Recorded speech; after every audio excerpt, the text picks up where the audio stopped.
Puji dan syukur kehadirat Allah Subhanahu wa Ta'ala atas kesehatan dan kesempatan yang diberikan sehingga kita bisa berkumpul di ruang yang berbahagia ini dalam rangka mengikuti seminar nasional dengan tema politik identitas, agama dan nasionalisme tantangannya di Indonesia. Acara ini diselenggarakan oleh Fakultas Ilmu Sosial dan Ilmu Pemerintahan UIN Araniri Banda Aceh, Kamis 19 Mei 2022. Selawat beriring salam keharibaan Nabi besar Muhammad Sallallahu Alaihi Wasallam. Yang terhormat Bapak Prof. Dr. Haji Gunawan Adnan MA, mewakili Rektor UIN Araniri pada pagi hari ini. Yang terhormat Dr. Ernita Dewi SAG MH, Dekan Fakultas Fisip UIN Araniri. Yang terhormat Bapak Dr. Ahmad Suwadi MH, yang sudah berhadir di ruang yang berbahagia hari ini dan bertindak sebagai narasumber. Dan yang terhormat Bapak Kiai Haji As'ad Said Ali. Dan yang terhormat seluruh para tamu undangan dan hadirin yang berbahagia yang sudah hadir di ruangan yang berbahagia hari ini. Mengawali pagi kita, mari sama-sama kita menjemput keberkahan dengan mendengarkan lantunan Gema Ilahi yang akan dibacakan oleh Saudara Syahirul Haq.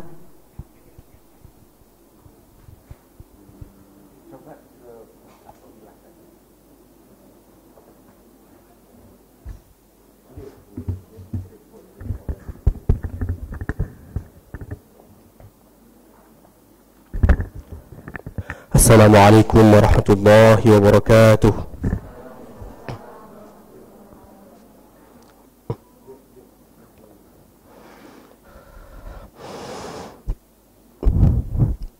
A'udzu billahi minasy syaithanir rajim.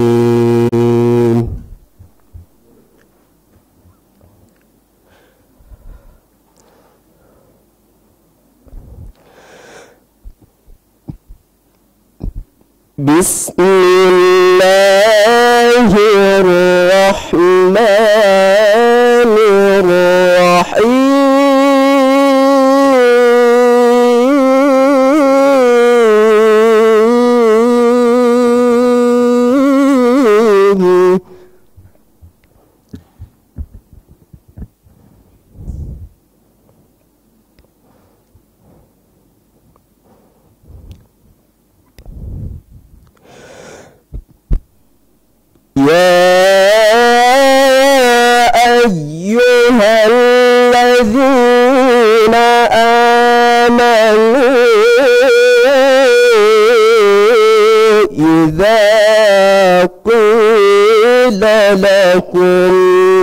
تفسحوا في المجالس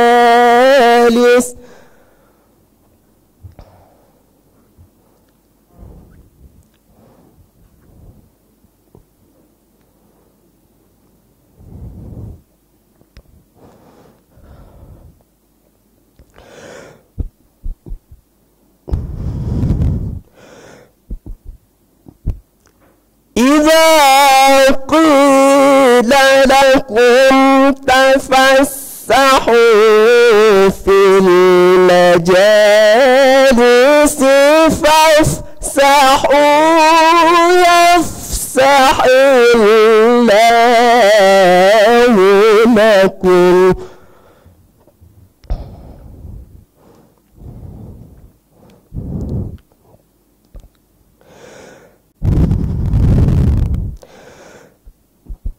وإذا قيل انشزوا فانشزوا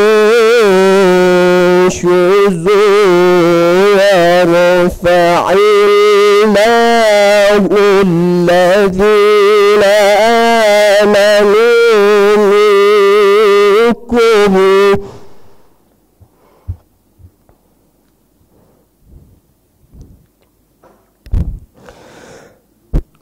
والذين أوتوا العلم درجات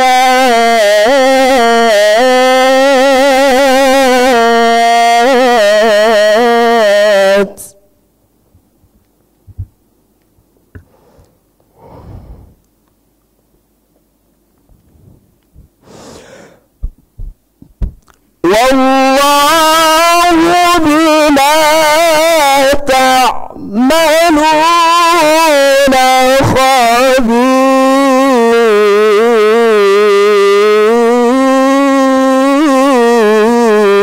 خبير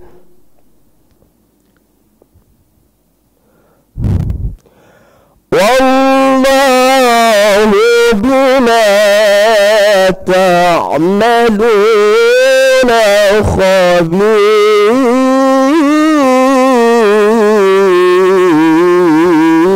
خبير صدق الله العظيم. Dilanjutkan dengan salawat badar. Kami mohon Bapak Ibu hadirin untuk bersedia berdiri.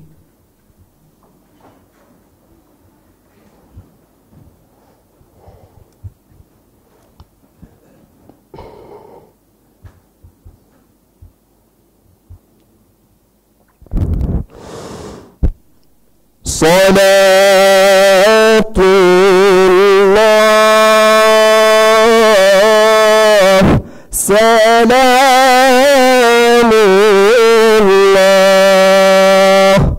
ala taha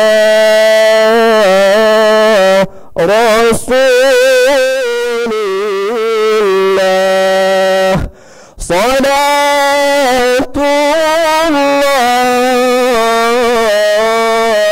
salamullah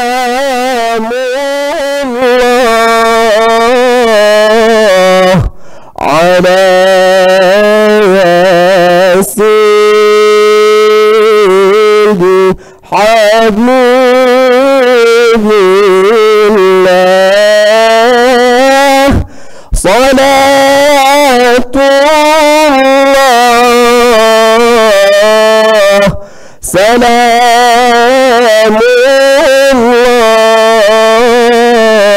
salamullah ala sayyidi habibillah.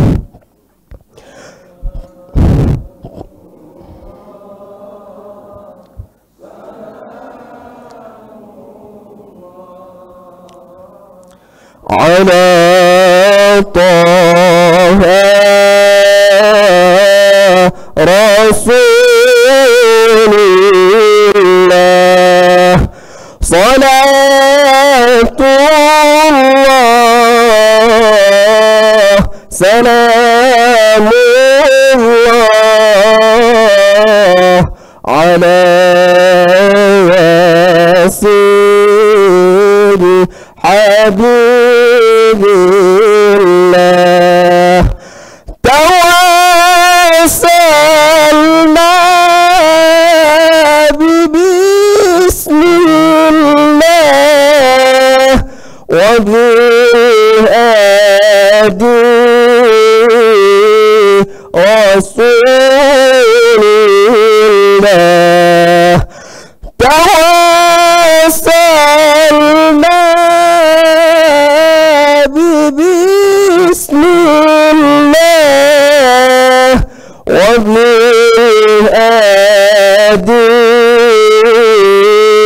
رسول الله وكل مجاهد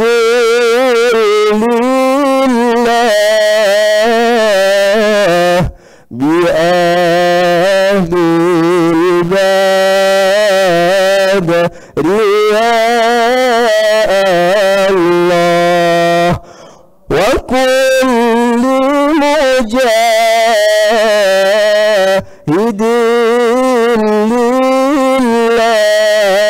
لله بأهل رياء الله صلاة الله سلام الله على ياسين حبيب الله. Assalamualaikum warahmatullahi wabarakatuh. Hadirin mohon duduk kembali.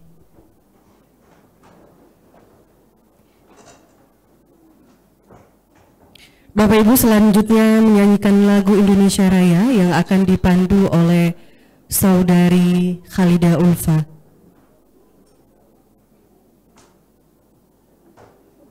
Bapak Ibu dimohon berdiri kembali.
Hadirin dimohon duduk kembali.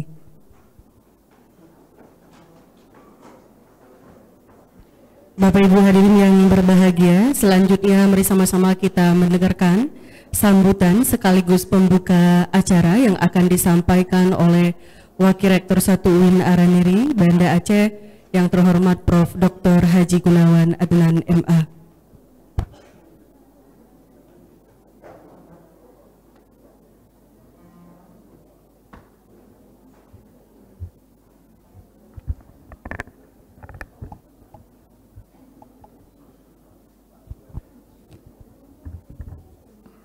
Bismillahirrahmanirrahim.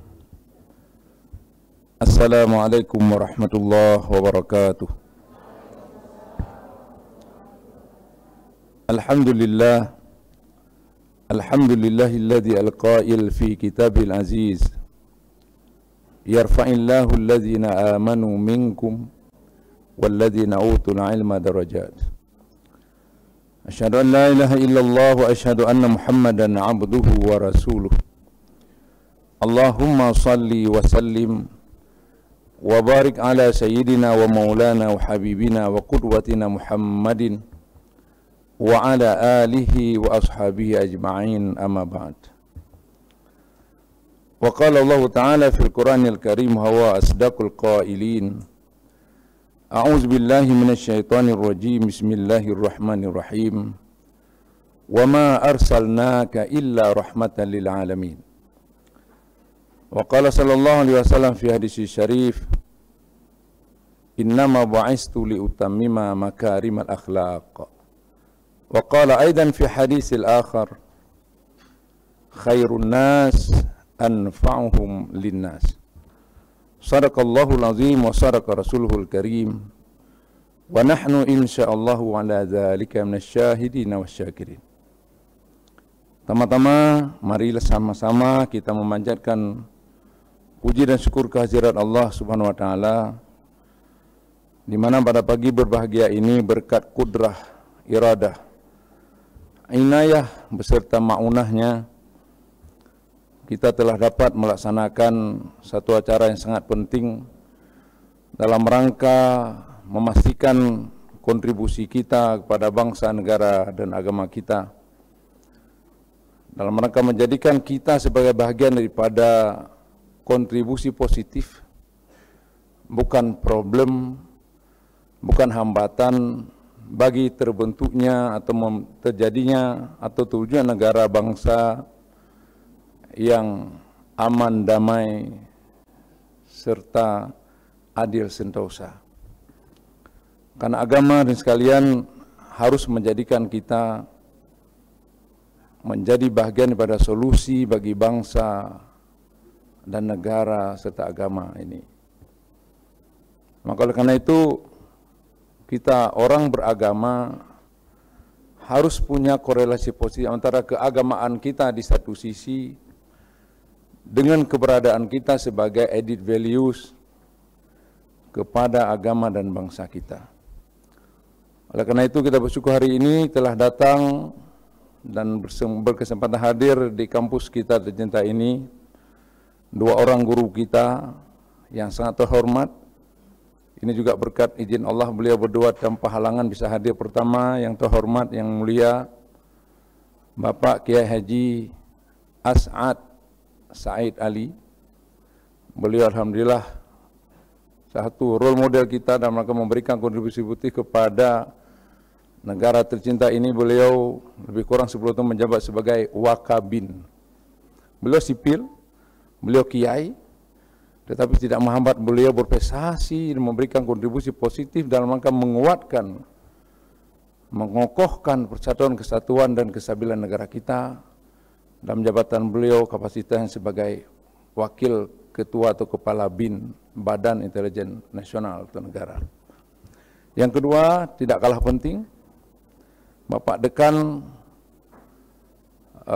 Fakultas Islam Nusantara UNUSA, yaitu Bapak Dr. Saidi, yang alhamdulillah di tengah kesibukan beliau sebagai peneliti, khususnya tertarik beliau tentang bagaimana interaksi antara agama di satu sisi, interaksi sosial, dan bagaimana terjadi komunikasi antara agama dan nasionalisme seperti topi yang kita berikan hari ini. Tapi beliau masih mampu dan bersedia hadir di tengah-tengah kita. Saya pikir kita patut bersyukur, semoga kehadiran beliau ini betul-betul dapat memberikan kontribusi positif kepada kita dan dapat memberikan pencerahan kepada kita, teman anak kami, yang nantinya negara bangsa ini akan kami serahkan, wariskan kepada kalian untuk kalian terus kembangkan sehingga bangsa ini lebih berjaya, lebih bermartabat dalam konstelasi politik, sosial, ekonomi dunia. Salam salam sama-sama kita sajikan kepada Allah Nabi besar Muhammad SAW yang telah dengan sangat sukses menjadikan dirinya sebagai role model, sebagai uswatun hasanah, sebagai manusia ideal yang dihadirkan oleh manusia ke tengah-tengah kita, supaya kita tidak salah kaprah, supaya kita tidak salah dalam memilih contoh teladan.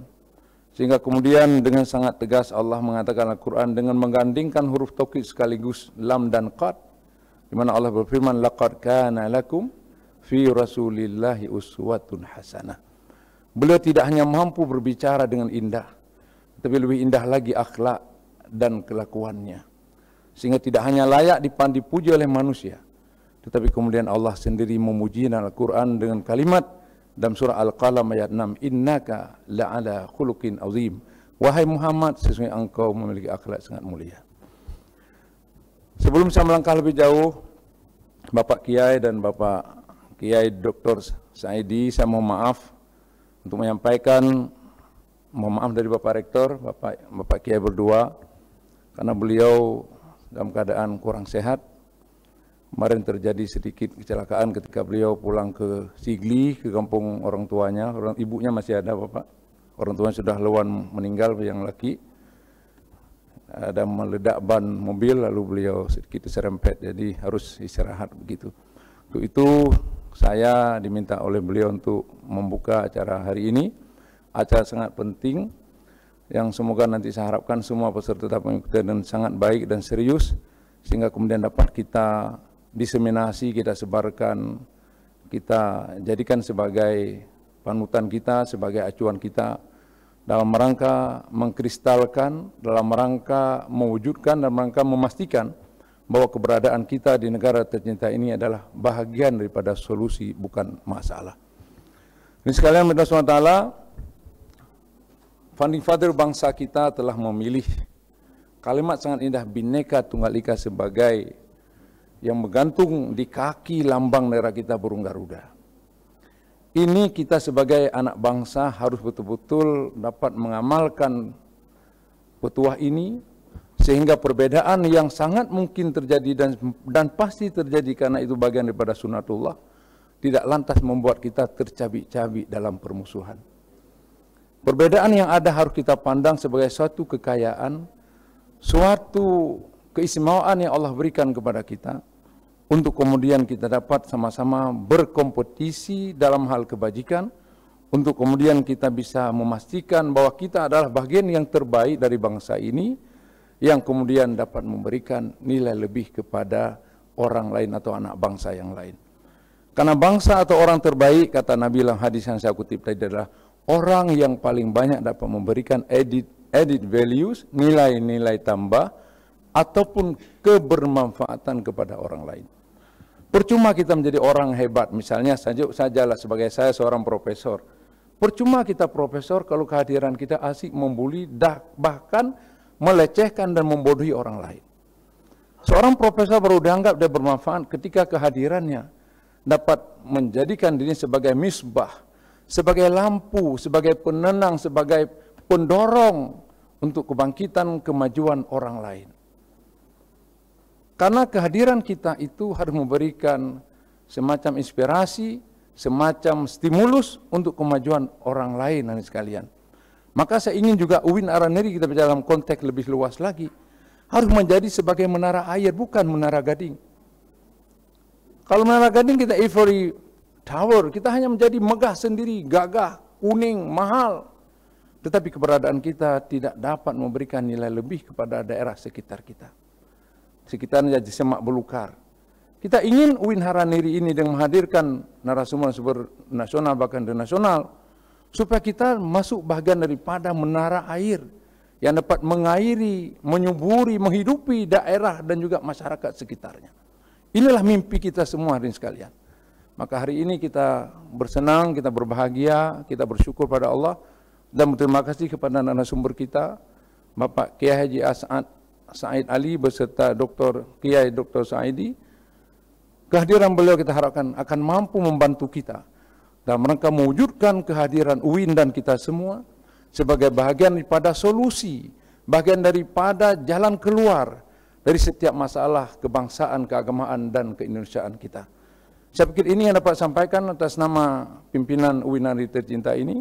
Semoga Allah memberikan taufik dan inayahnya, memberikan kekuatan kepada kita untuk dapat melaksanakan amanah menjadi bagian pada UIN tercinta ini, supaya kita menjadi bagian daripada saya bilang tadi added values bagi agama, negara, dan bangsa kita. Akhirnya saya ucapkan wallahul muwaffiq ila aqwamit thariq. Mohon maaf atas segala kekurangan dan kealpaan. Wabillahi taufiq wal hidayah. Wassalamualaikum warahmatullahi wabarakatuh.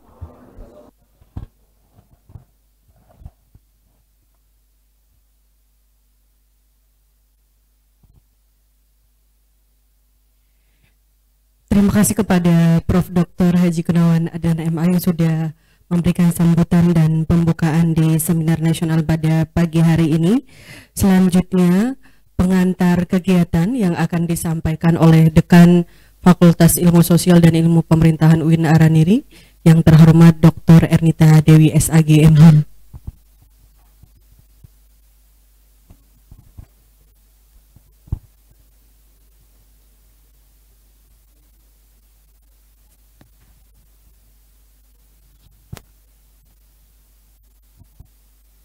Rahmanirrahim. Assalamualaikum warahmatullahi wabarakatuh. Alhamdulillahirabbil alamin wassalatu wassalamu ala asrafil anbiya wal mursalin wa ala alihi wa ashabihi ajmain. Alhamdulillah hari ini kita masih diberikan kesempatan kesehatan oleh Allah Subhanahu wa taala dan kita dapat bertemu di ruangan yang sangat terhormat ini. Salawat dan salam juga tidak lupa sama-sama kita sampaikan kepada Nabi besar Muhammad sallallahu alaihi wasallam sebagai suri tauladan, sebagai contoh tauladan untuk kita semua. Yang saya hormati Bapak Wakil Rektor 1 UIN Araniri, Bapak Profesor Dr. Gunawan Adnan MA. Yang saya hormati Bapak Ibu Wakil Dekan Fakultas Ilmu Sosial dan Ilmu Pemerintahan. Yang saya hormati seluruh dosen dan juga karyawan, pejabat fungsional di lingkungan FISIP UIN Araniri, dan yang saya hormati Bapak Ibu para dosen yang telah berhadir, dan yang paling saya sayangi dan banggakan seluruh mahasiswa FISIP UIN Araniri. Terima kasih kita telah berhadir di ruang yang menurut saya ini sangat penting bagi pengembangan keilmuan kita. Bapak, Ibu, dan adik-adik semuanya, saya ingin menjelaskan bahwa kegiatan seminar ini kita lakukan dengan tujuan untuk membangun pemahaman kita bersama bahwa hari ini negara kita tercinta ini sedang mengalami sebuah situasi di mana politik identitas itu mulai mempengaruhi pola berpikir masyarakat kita. Bayangkan hanya karena perbedaan politik kita saling mengkafirkan. Padahal yang kita kafirkan itu adalah saudara-saudara seiman dan seagama dengan kita. Saya pernah dituduh komunis, bahkan dituduh ateis karena saya mendukung calon yang berbeda dengan saudara saya yang lain. Saya merasakan bahwa kondisi ini adalah kondisi yang membuat saya harus menangis dan sedih. Bangsa yang besar, yang sangat beragam ini, yang dikaruniai oleh Allah dengan suku yang begitu banyak dan unik, akankah kita koyak hanya karena kita tidak sama dalam beragama? Padahal Indonesia telah mengakui agama-agama yang hidup di Indonesia ini, dan semua agama yang ada di Indonesia ini diberikan kebebasan untuk menjalankan ibadah sesuai dengan agama mereka. Atas dasar inilah saya berpikir bahwa kita penting sekali untuk memahami apa sebenarnya politik identitas itu. Untuk membuat kita memahami bahwa agama kita tidak boleh diseret-seret untuk persoalan politik yang pada akhirnya bangsa besar yang kita banggakan ini akan mengalami permasalahan dengan disebut perkelahian atau konflik persaudaraan. Inilah yang harus kita hindari. Adik-adik semuanya adalah generasi penerus bangsa, generasi yang akan memegang estafet bangsa ini. Kami berharap di tangan adik-adiklah negara Indonesia ini akan semakin jaya, kuat, dan kita tetap bersatu padu, bersaudara di bawah Negara Kesatuan Republik Indonesia. Kami sangat berbangga hati dengan kehadiran dua narasumber yang menurut saya ini sangat kompeten di bidang apa yang kita bahas. Yang pertama, Bapak Kiai Haji As'ad Said Ali. Beliau adalah mantan Badan Intelijen Negara tahun 2000 sampai 2010. Beliau banyak sekali pengalaman tentang Aceh. Bahkan saat MOU Aceh terjadi, beliau waktu itu masih menjadi Badan Intelijen Negara. Beliau tahu betul tentang Aceh, tahu betul perjalanan konflik Aceh, dan kenal betul dengan para petinggi-petinggi GAM di Aceh. Dan beliau juga punya banyak pengalaman tentang pluralitas dan keberagaman di Indonesia. Jadi beliau sangat pantas untuk kita jadikan sebagai sumber ilmu untuk memahami bagaimana politik identitas hari ini.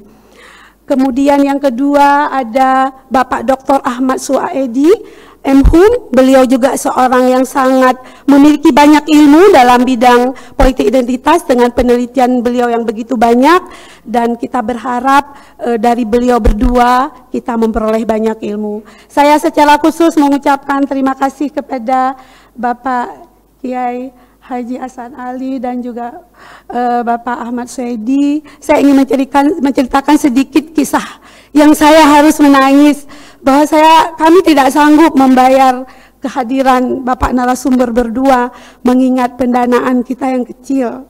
Tapi beliau mau datang dengan biaya sendiri. Saya menangis waktu itu karena kita tidak akan sering bertemu dengan Bapak narasumber berdua ini. Kalau dengan keuangan yang kita punya, kita tidak mampu mengundang beliau.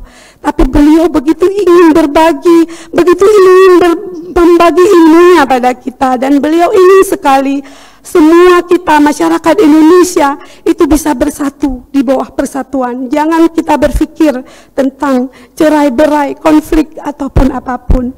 Itulah harapan dari beliau untuk kita semua. Dan sekali lagi saya mengucapkan terima kasih untuk Bapak narasumber yang sudah meluangkan waktu untuk datang ke sini.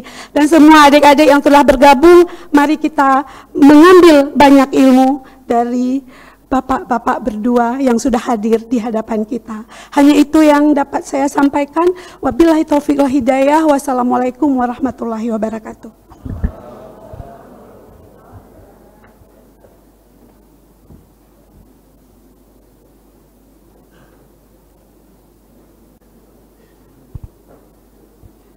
Selanjutnya penyerahan cenderamata kepada narasumber yang akan diserahkan oleh Wakil Rektor 1 UIN Araniri yang terhormat Prof. Dr. Haji Gunawan Adnan MA.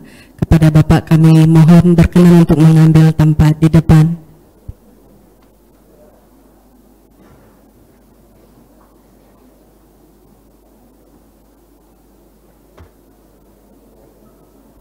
Didampingi oleh Dekan Fakultas Fisip UIN Araniri Banda Aceh dan Wakil Dekan 1,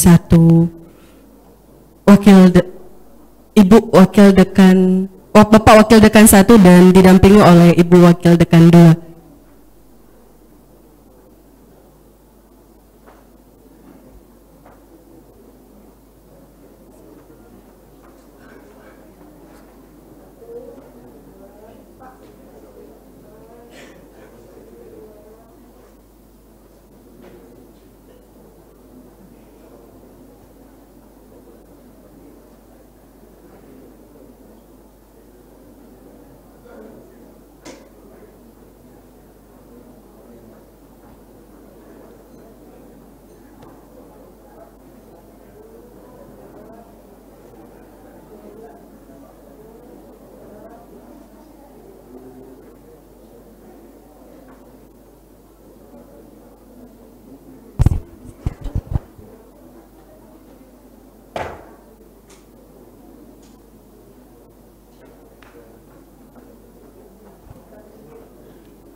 Terima kasih. Dilanjutkan dengan foto bersama.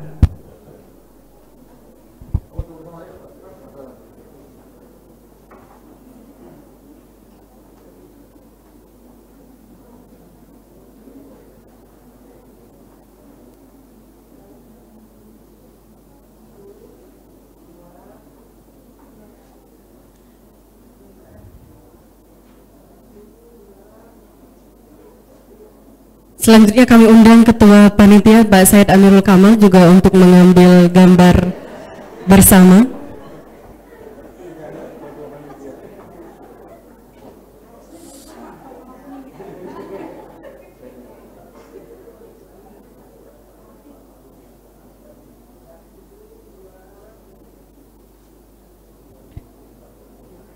Baik, terima kasih Bapak Ibu berkenan mengambil tempat semula.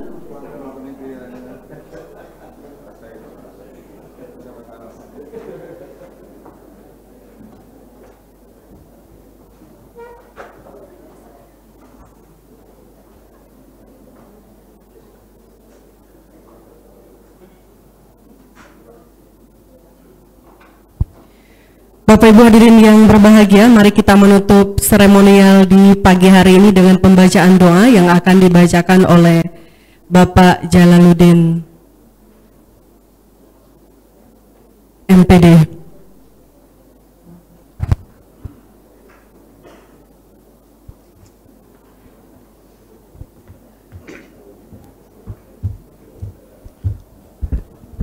Assalamualaikum warahmatullahi wabarakatuh.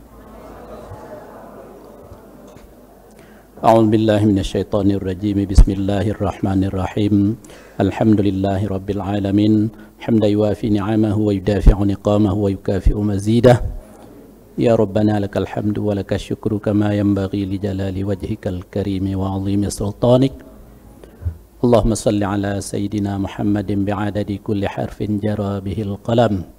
Allahumma innaka anta ta'lamu sirrana wa alaniyatana faqbal ma'dhiratana wa anta ta'lamu hajatina fa'tina su'alana ya rabbal alamin. Allahumma inna nas'aluka ridhaka wal jannah wa na'udzubika min sakhatika wan nar.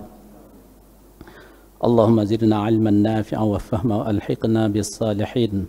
Allahumma arzuqna ada'an biqalbi wa hubbil khairi wa sa'adati wal bisharati minal iman. Allahumma syrah sudurana wa yassir umurana wahlul 'uqdatam min lisanina birahmatika ya arhamar rahimin.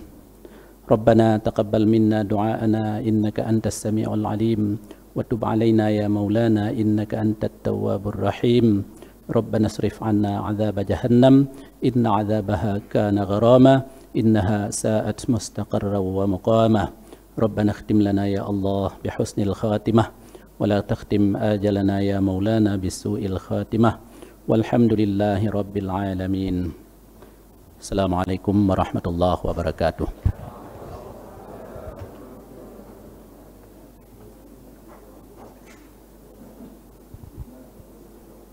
Bapak Ibu, selanjutnya kita akan memasuki sesi seminar nasional. Namun sebelumnya kami persilakan Bapak Ibu untuk mencicipi snack yang sudah disediakan oleh panitia.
Baik Bapak Ibu, tanpa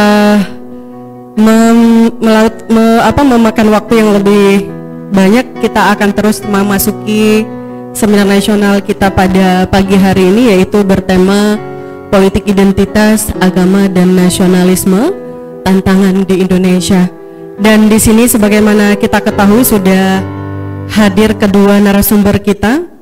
Di sebelah kanan saya sudah hadir Bapak Kiai Haji As'ad Said Ali, ya.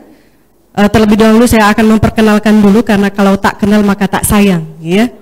Nah, beliau adalah salah satu tokoh publik, mantan Wakil Kepala Badan Intelijen Negara atau disingkat dengan BIN pada periode 2001 hingga 2020. Pribadi yang mendedikasikan sebagian besar hidupnya sebagai dalam pembangunan umat di Indonesia, ya. Beliau bergabung di beberapa organisasi masyarakat. Yang pertama ada Ansor Kudus, ya, kemudian IPNU Kudus, PMII dan HMI Yogyakarta, kemudian KOP Mahasiswa Hubungan Internasional, dan juga pernah menjabat sebagai Wakil Ketua PBNU dan Himpunan Pengusaha Nadlin hingga sekarang.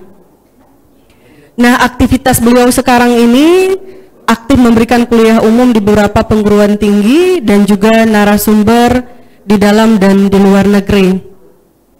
Nah, pendidikan beliau latar belakang pendidikan formal, sarjana dari Fakultas Ilmu Sosial dan Politik, jadi sama-sama memiliki background ilmu politik ya, di bidang hubungan internasional di Universitas Gadjah Mada, Yogyakarta pada tahun 1974, dan kemudian mendapatkan gelar doktor honoris causa di Universitas Diponegoro Undip Semarang pada tahun 2012, dan kemudian mendapatkan pendidikan intelijen dari lembaga di dalam negeri dan luar negeri. Nah, untuk publikasi dan riset, saya yakin Bapak sangat aktif juga di beberapa penulisan buku, di antaranya Perjalanan Intelijen Santri yang telah diterbitkan oleh LP3ES dengan kata pengantar yang disampaikan oleh Bapak Fahri Ali, dan buku lainnya juga ada yang berjudul Al-Qaeda ya, tinjauan sosial politik ideologi dan sepak terjangnya, yang diterbitkan oleh terbitan yang sama. Dan buku selanjutnya ada Negara Pancasila, Jalan Kemaslahatan Bangsa. Nah, di samping kanan saya juga sudah hadir narasumber kita, ada Pak Ahmad Suwadi ya, yang sekarang menjabat sebagai Dekan Fakultas Islam Nusantara Universitas Nadlatul Ulama atau sering dikenal dengan UNU Jakarta ya. Sebelumnya beliau adalah anggota Ombudsman Republik Indonesia di tahun 2016 sampai 2021, dan juga menjabat sebagai Direktur Abdurrahman Wahid Center for Interfaith Dialogue and Peace Universitas Indonesia Jakarta. Kemudian beliau juga salah seorang pendiri The Wahid Institute ya, mungkin teman-teman tidak asing lagi dengan The Wahid Institute. Nah, kemudian Wahid Foundation juga bersama Mbak Yeni Wahid ya, anaknya Bapak Gus Dur ya. Dan beliau juga sebagai peneliti senior ya Pak di lembaga tersebut. Nah, pendidikannya pertama S1 di IAIN Sunan Kalijaga Yogyakarta di tahun 1991, kemudian magister di UIN Syarif Hidayatullah Jakarta 2012, dan memperoleh gelar doktor dari UIN Sunan Kalijaga Yogyakarta. Ada beberapa publikasi dan riset yang sudah dilakukan oleh Pak Ahmad Suwadi. Yang pertama itu meneliti tentang Islam, gerakan sosial, minoritas, dan hak asasi manusia. Karya bukunya berjudul Tata Kelola Pemerintah Inklusif dan Inisiatif Lokal yang diterbitkan oleh Universitas Indonesia pada tahun 2015. Dan ada juga paper yang diterbitkan oleh The Journal of Current South Asia Affair berjudul The Role of Volunteer and Political Participation in the 2012 Jakarta Gubernatorial Election ya, di Jerman. Dan ada beberapa tulisan lain yang tidak dipublis di dalam dan luar negeri tentunya. Maka hari ini kita akan coba menggali banyak ilmu pengetahuan dari kedua narasumber yang sudah berhadir pada pagi hari ini. Sebagaimana kita ketahui bahwa teman-teman berbicara politik identitas ini sampai hari ini masih sangat hangat ya, apalagi bicara tentang agama dan nasionalisme. Saya pernah membaca salah satu artikel bahwa praktik politik identitas ini pernah dipraktek oleh Hitler pada pemilu yang berlangsung di Jerman tahun 1932, di mana dia mengultimatum bahwa gejolak yang terjadi di Jerman itu dikarenakan oleh ulah kaum Yahudi, ya, sehingga Hitler ketika terpilih kemudian melakukan pembasmian yang sangat besar-besaran di Jerman terhadap kaum Yahudi. Nah, kemudian saya juga pernah membaca beberapa artikel yang mengatakan bahwa kehadiran politik identitas ini menjadi ancaman bagi demokrasi. Kenapa begitu? Karena identitas ya baik agama sering dijadikan alat politik oleh oknum-oknum tertentu untuk kepentingannya masing-masing. Oleh karena itu, para pakar Fukuyama dia mengatakan bahwa politik identitas ini harus kita kembangkan menjadi politik solidaritas dengan adanya pemahaman tentang identitas, ya, kemudian pemahaman keagamaan yang tuntas sehingga memunculkan nilai toleransi yang kemudian tidak menjadi agama dan identitas ini sebagai alat politik. Nah, tanpa memperpanjang mukadimah, mari kita berikan kesempatan terlebih dahulu untuk Bapak Kiai Haji As'ad Said Ali. Kepada Bapak, waktu dan tempat kami sediakan.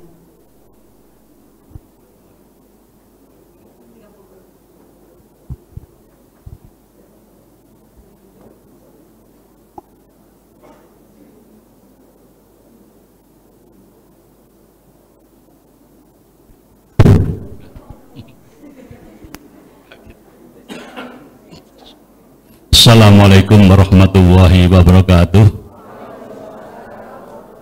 A'udzubillahi minasyaitonirrajim. Bismillahirrahmanirrahim. Alhamdulillahilladzi anjalal islama dinan rahmatan lil alamin. Wassalatu wassalamu ala asrofil anbiya wal mursalin sayyidina wa maulana Muhammadin wa ala alihi wa sahbihi ajmain, amma ba'du. Yang saya hormati Pak Rektor, Warek bidang akademik, moga-moga jadi rektor tuh ya kira-kira ya. Saya doain kan boleh ya. Yang saya hormati yang Pak Ketua Panitia, Saudara Pak Said, belakangnya lupa Pak ya. Ibu Dekan, Bu Ernita, Pak Bu Ernita Dewi, namanya ke orang Jawa aja nih ya, bingung ya.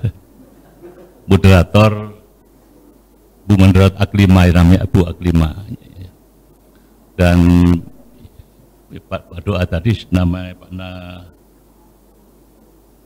yang berdoa ya Pak Kiai siapa? Pak Salah ya, terima kasih Pak ya, dan semua pejabat-pejabat di lingkungan FISIP Universitas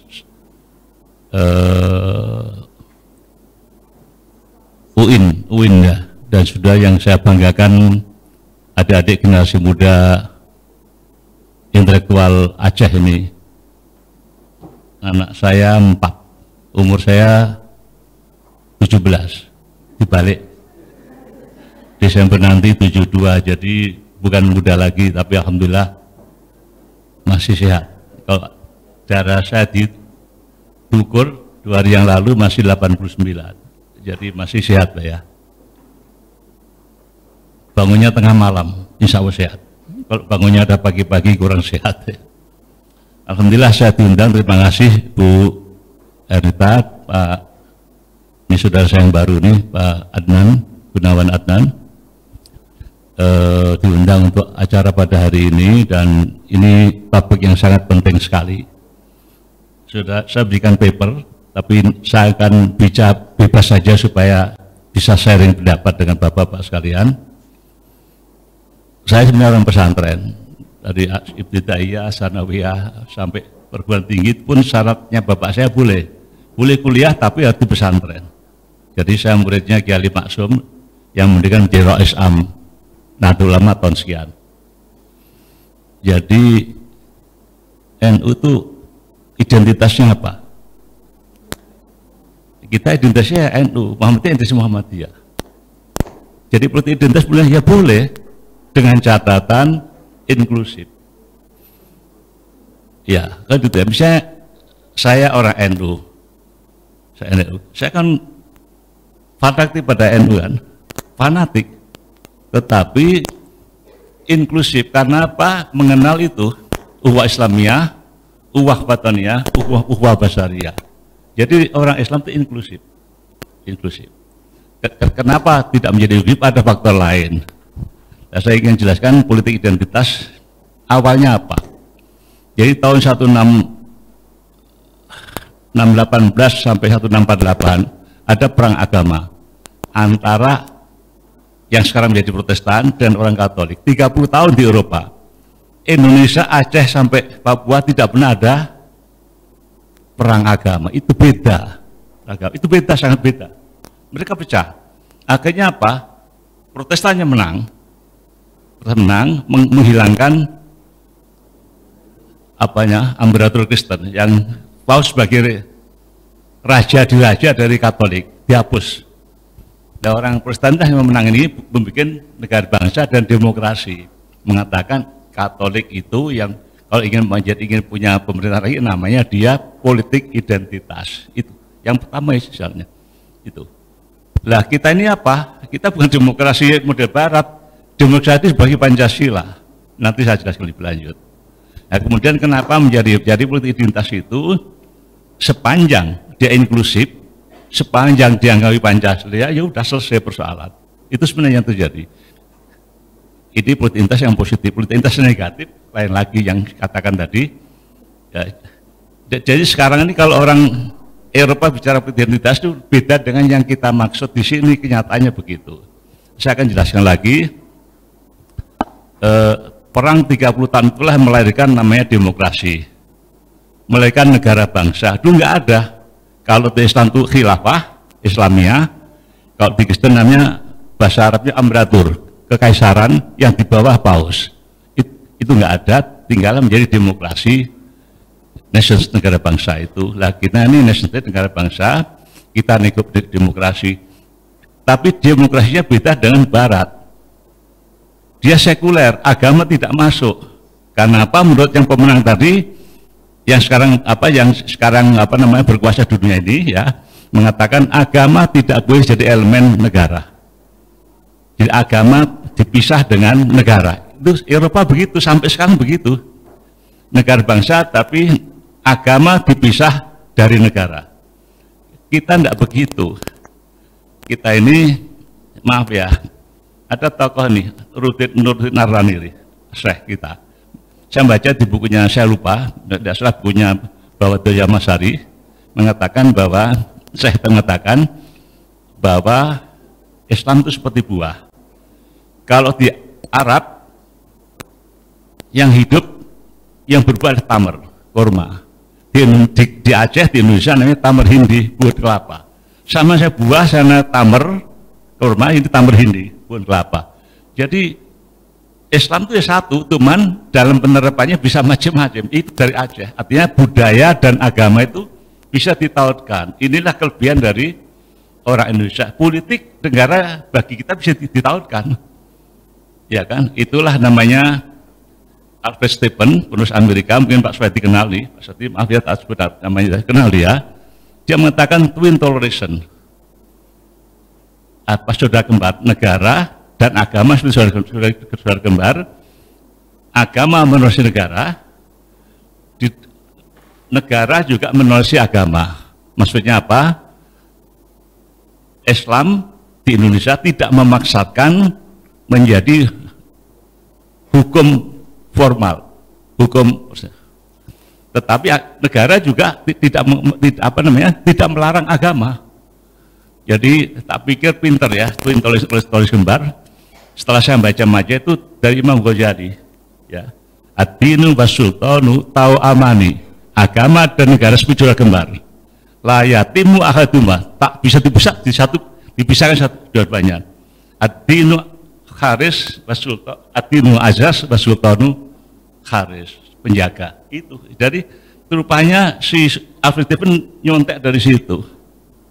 Kembar. Ini diakui Barat. Dan Alfred Stephen mengatakan Indonesia akan menjadi negara demokrasi Islam yang pertama. Dan negara Islam akan menjadi demokrasi kalau mengikuti cara Indonesia. Jadi warisan leluhur kita Pancasila, sistem Pancasila itu adalah yang unggul. Ya kira-kira itulah yang kompatibel dengan demokrasi, tapi demokrasi kita. Seperti apa yang kita jelaskan lagi, politik identitas. Sekarang bagaimana?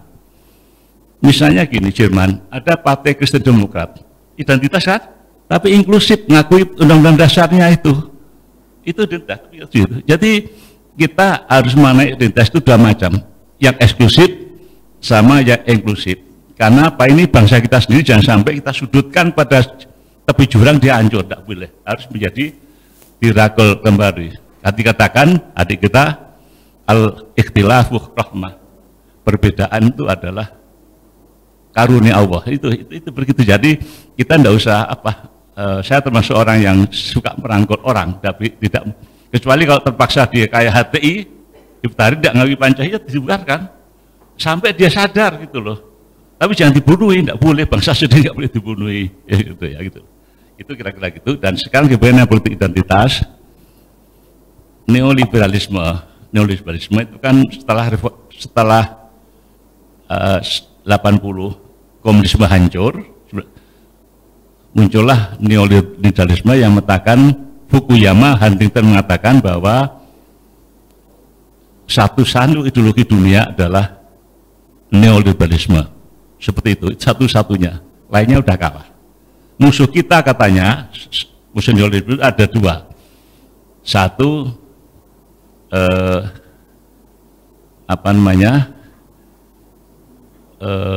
Islam. Islam itu Nabi Muhammad Islam adalah Arab sama Asia Tenggara. Aceh ya Indonesia ini sama. Itu yang kedua, itu adalah dunia timur, Rusia, Jepang, Cina, dan Rusia, kita gitulah. Itu dipecah demikian. Jadi sebenarnya neoliberalisme itu ingin menyeragamkan dunia, ideologi seragam. Kita tidak, Pancasila keberagaman, kita diberi keberagaman, al-ikhtilaf rahmah. Ikhtilaf ini yang berkuasa, bukan penyeragaman. Nah, kemudian lebih sadis lagi, muncullah ultraliberalisme, Trump, American First, Amerika yang pertama, lainnya harus tunduk pada Amerika. Lebih jauh lagi itu, Trump guling, itulah muncul Islamophobia, anti-Islam di Eropa, di Amerika.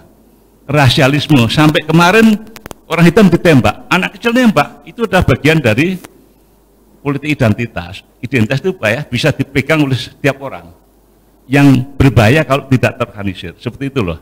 Jadi identitas itu adalah politik kebencian terhadap selain orang liberalisme, neoliberalisme itu yang terjadi. Amerika hampir tiap bulan ada pembunuhan, hampir ada tiap bulan ada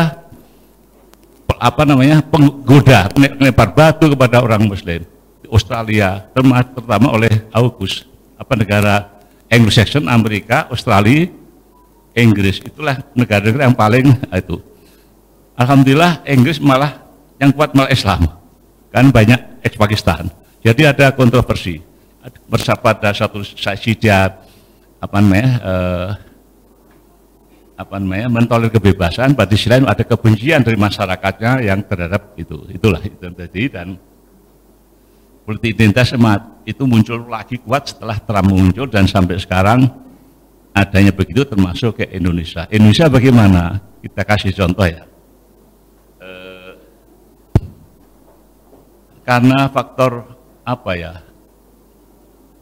media sosial itu kita diadu domba tiap hari.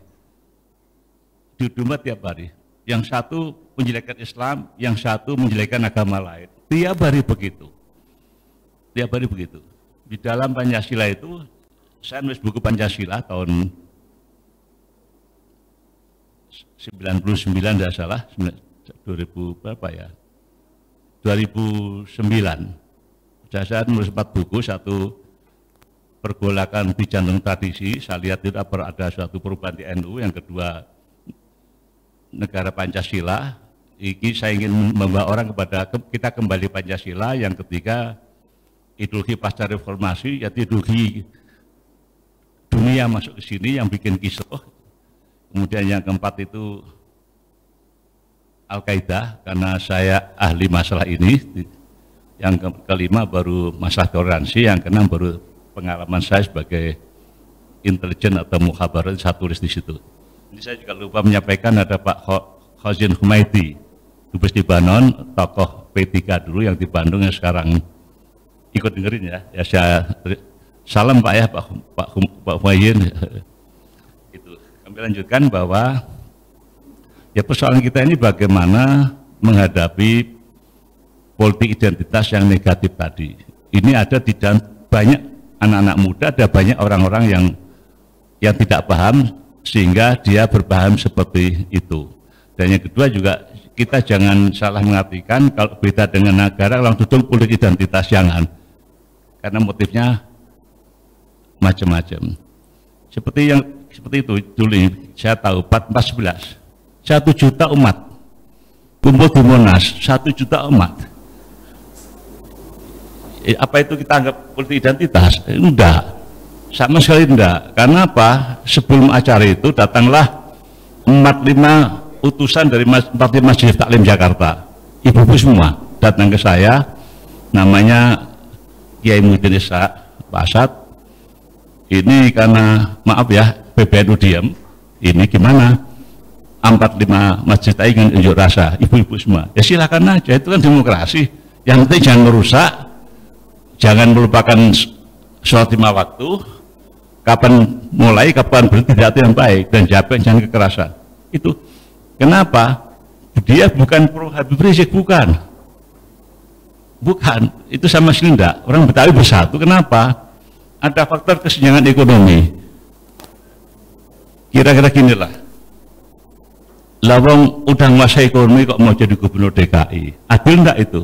Itu ada masalah tersembunyi itu yang harus kita pahami, bukan langsung nanti kita telah domba kata itu. Ada masalah pokoknya, yaitu ada kesenjangan ekonomi yang sampai sekarang ada kesenjangan ekonomi, itu yang harus diperbaiki dan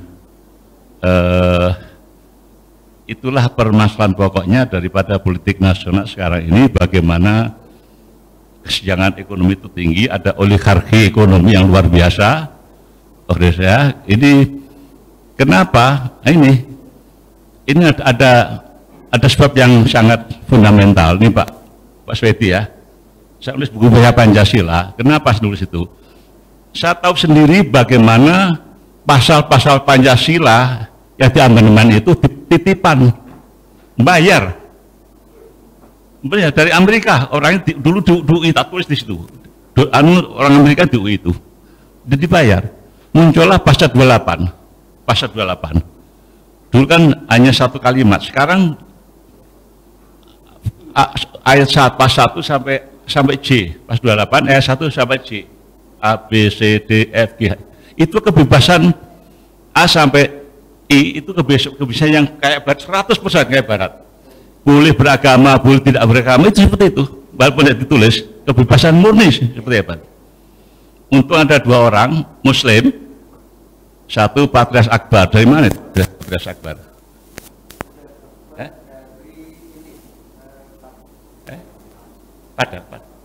Padi. Patrias Akbar, nggak tahu ya. Ya, Sumatera Barat ya, Sumatera Barat. Yang satu dari mantan Menteri Agama, Lukman Saifuddin. Orang itu mengatakan dipaksa ke rumah itu. Jadi mau tahu kita dipaksa, dari dipaksa, ya terpaksa menerima.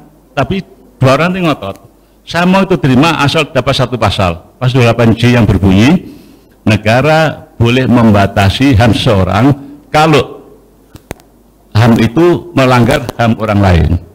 Itu, dan itu sampai sekarang belum dijabarkan atau sengaja tidak dijabarkan. Jadi kalau itu menyerahkan negara harus amandemen 1 pasal ini.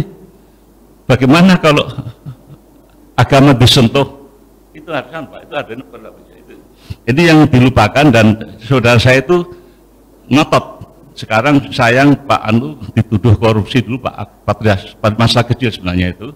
Pak Lukman Menteri Hakim, Menteri Agama, sudah dipakai sekarang ya, ganti Pak Baru Razi, diganti lagi sekarang yang lebih muda ya, katanya itu. Dan inti persoalannya seperti itu. Jadi teman-teman anak muda Aceh, tolong dipelajari undang-undang dasarnya itu supaya kita kembali. Yang kedua, bagaimana mengatasi masalah ini. Saya akan waktu terbatas ya, mengatasi masalah ini. Ya, pertama kali kita udah punya ditinggali itu tadi Pancasila, agama dan negara seperti sudah kembar. Kalau di Eropa itu agama nggak masuk sama sekali. Politik identitas ya di Eropa itu bukan yang terjadi. Tetapi ada juga negara yang sebelum ini, Jerman, itu memang agama diterima dalam artian inklusif, Partai Kristen Demokrat. Belanda ada, Nederland ada ya, iya. Artinya tuh agama pun bisa diterima, tapi sebatas nilai.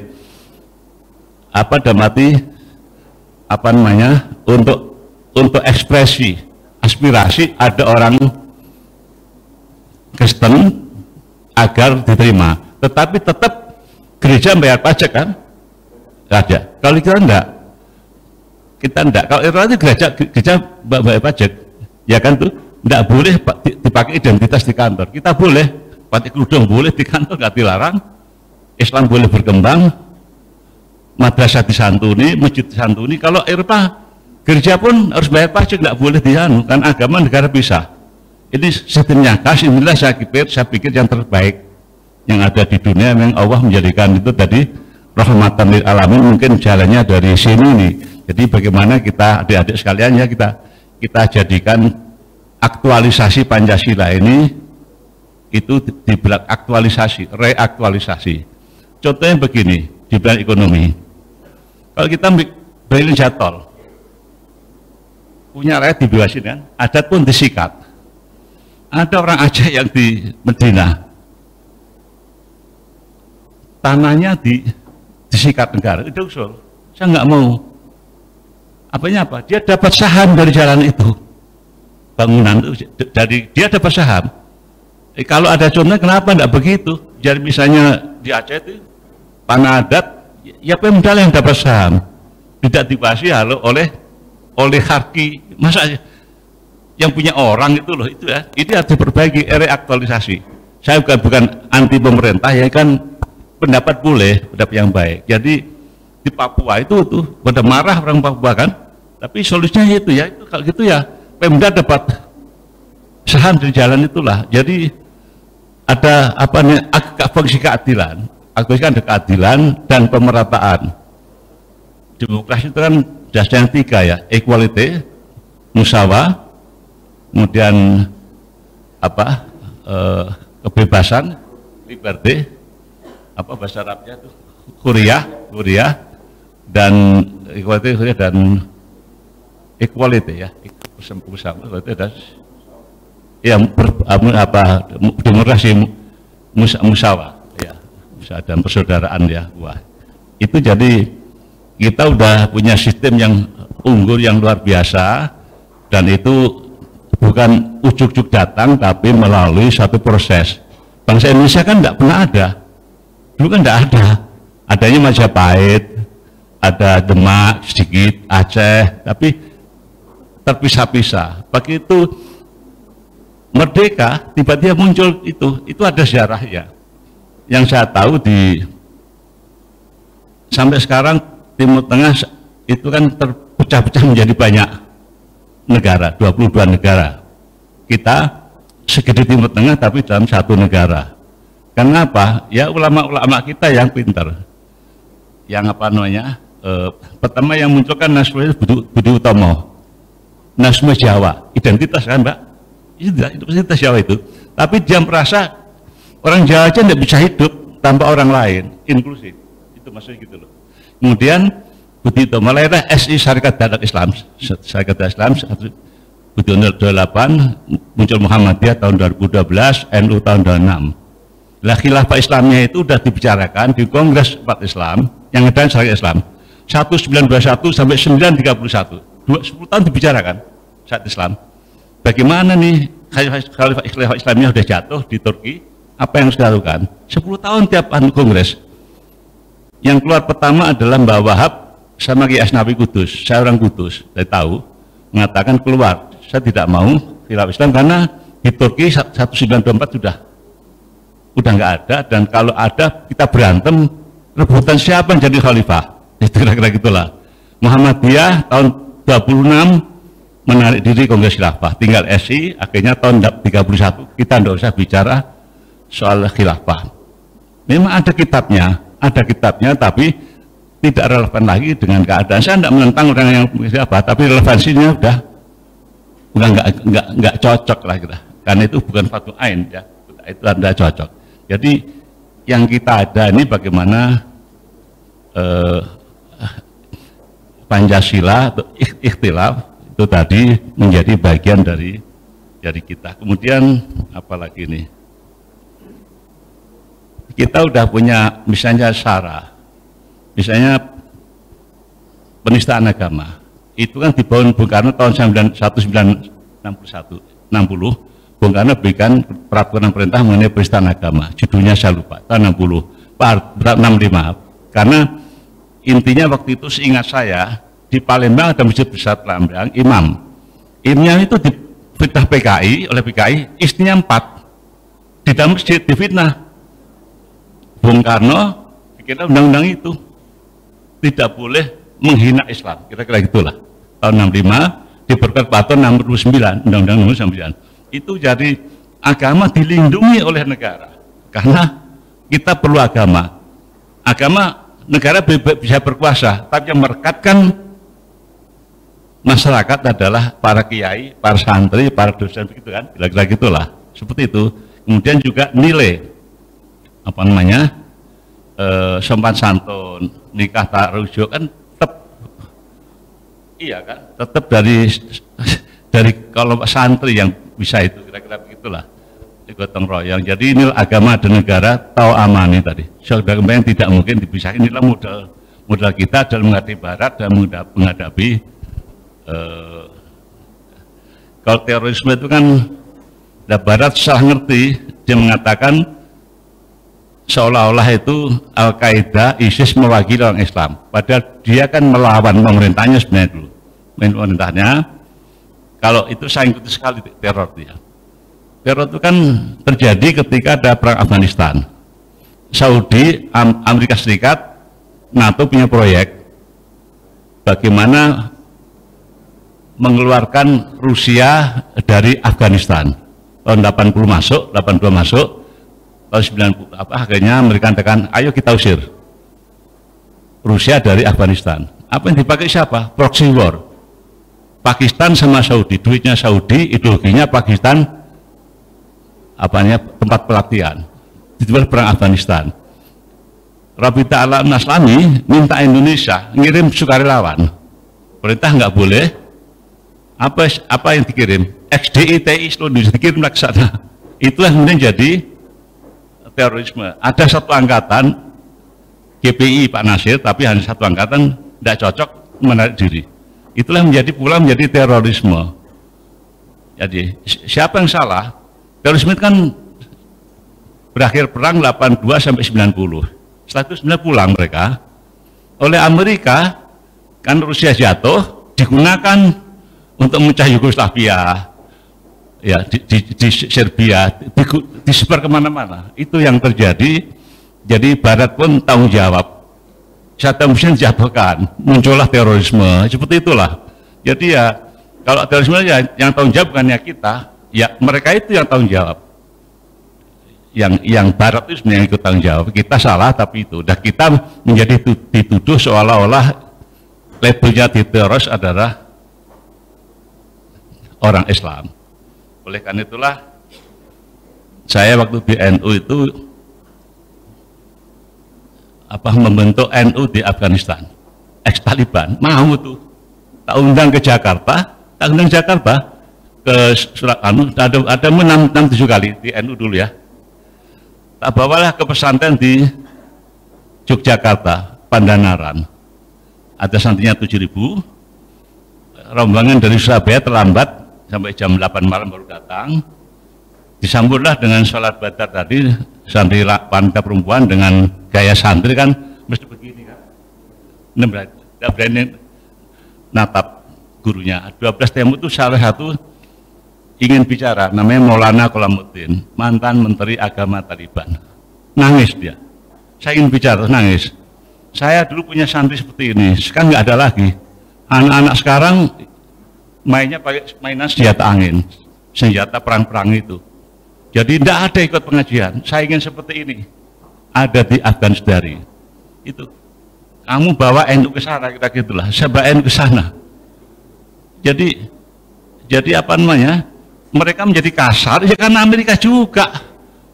diajak lawan Rusia, dibiarin kelaparan, berang, ya jadi jadi kita harus jadi jangan mau menstigma orang, kamu Taliban jangan, mereka karena masalah politik. Buktinya ini,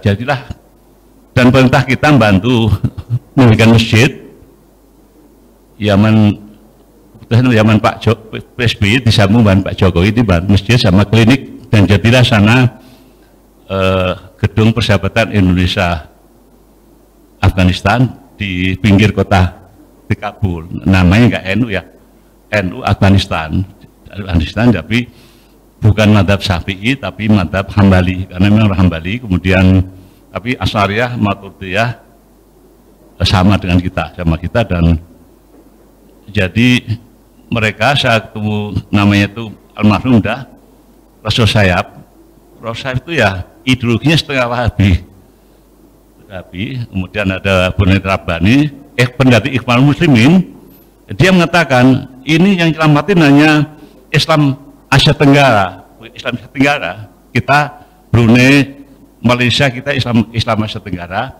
bahwa ke sana untuk merubah mentalitas kita menjadi baik. Dan alhamdulillah kalau bapak-bapak perhatikan, Muhammad bin Salman mengatakan kita kembali ke Islam lama, Ahlussunnah wal Jamaah lagi akan ditinggalkan yang madhab Ibnu Taimiyah Al-Qayyum, karena memang terlalu keras, kira-kira gitulah.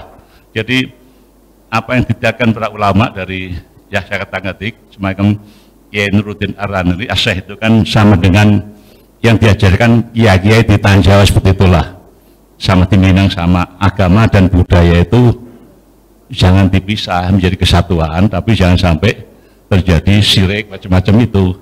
Kalau orang Salafi, saya 4 tahun di Saudi itu nggak pernah orang mengatakan kamu kafir, tidak pernah ditangkap, tapi begitu yang Wahabi di sini ngomongnya begitu. Kenapa? Karena itu loh, kebebasan yang luar biasa, medsos macam-macam. Dan saya sedih kalau di medsos itu saling menjelekan agama, itu nggak boleh lah.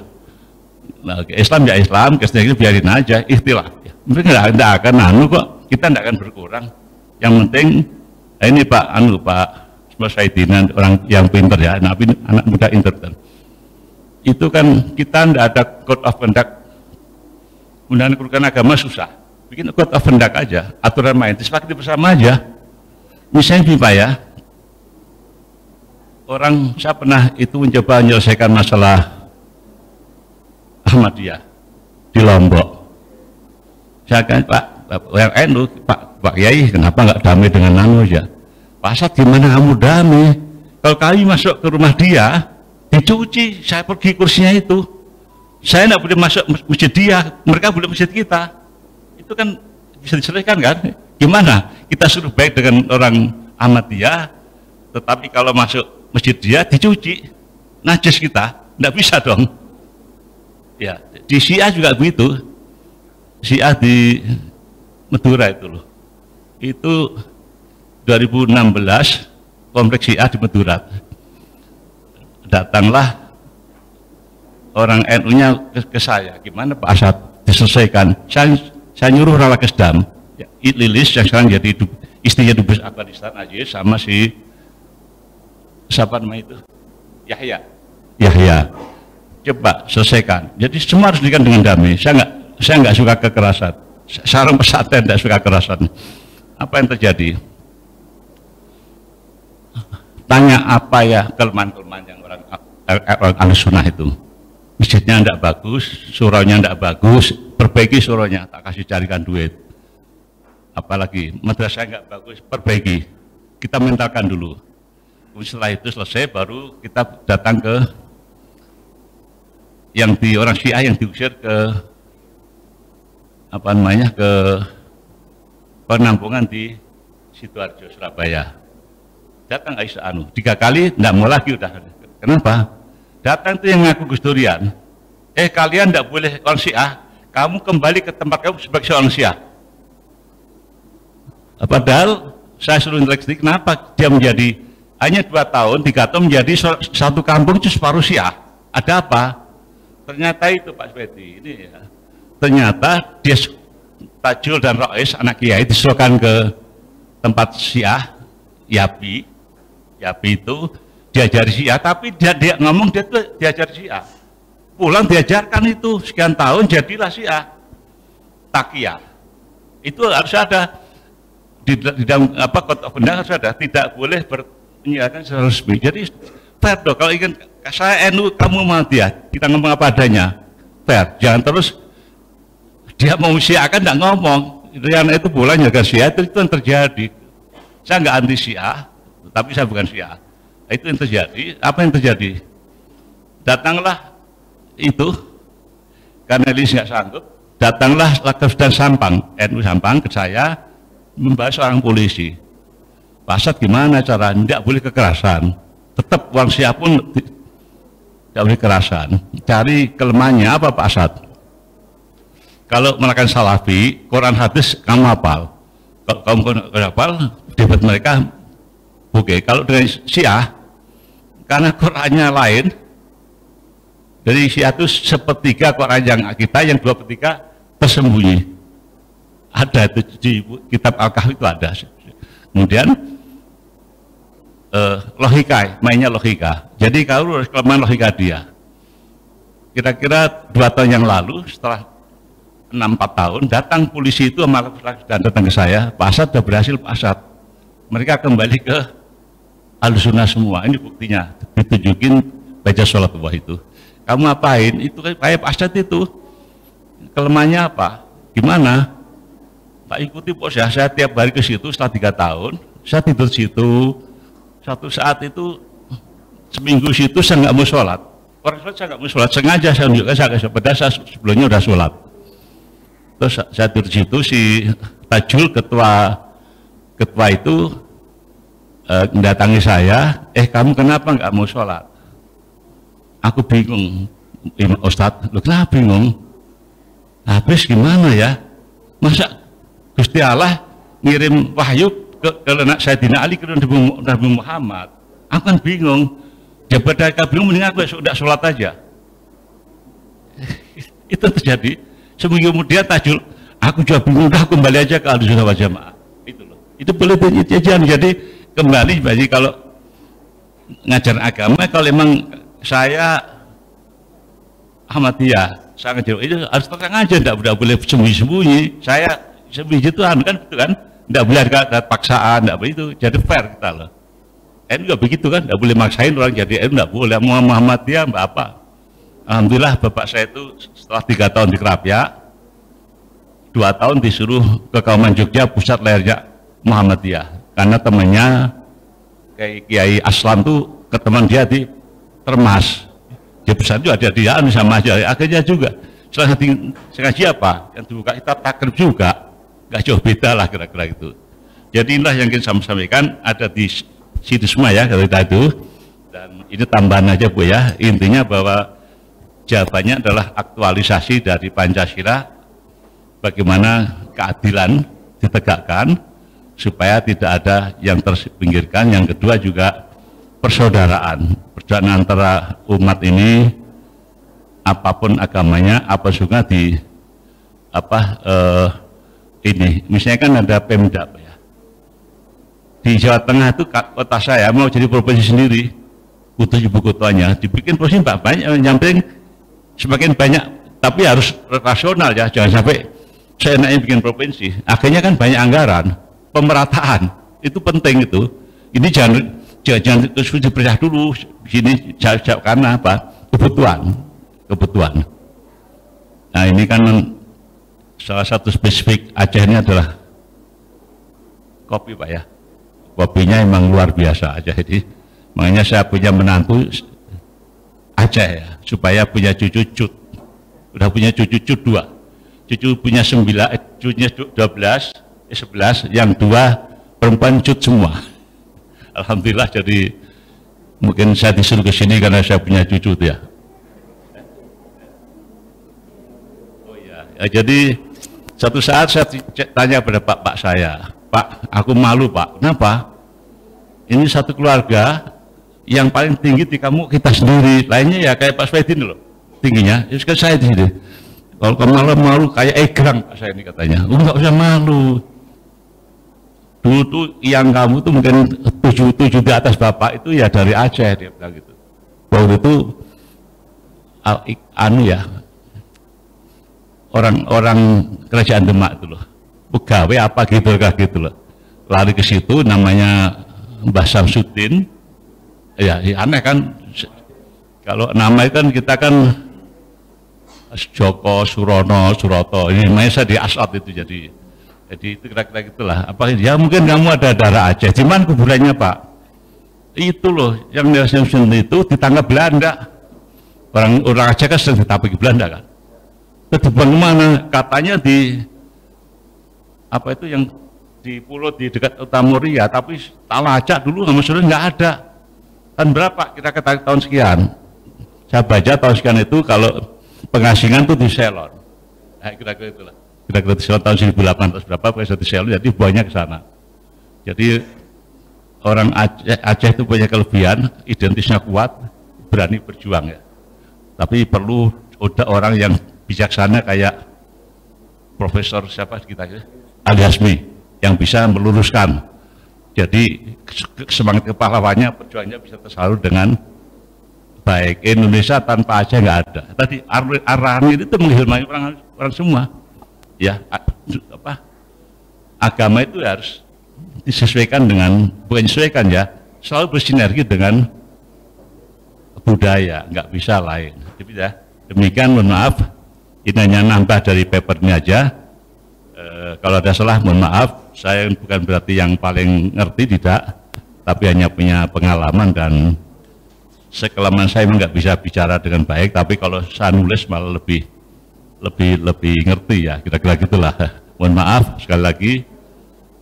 Moga-moga tidak, terutama kepada generasi muda ya, kita keberagaman, benar tadi dari Pak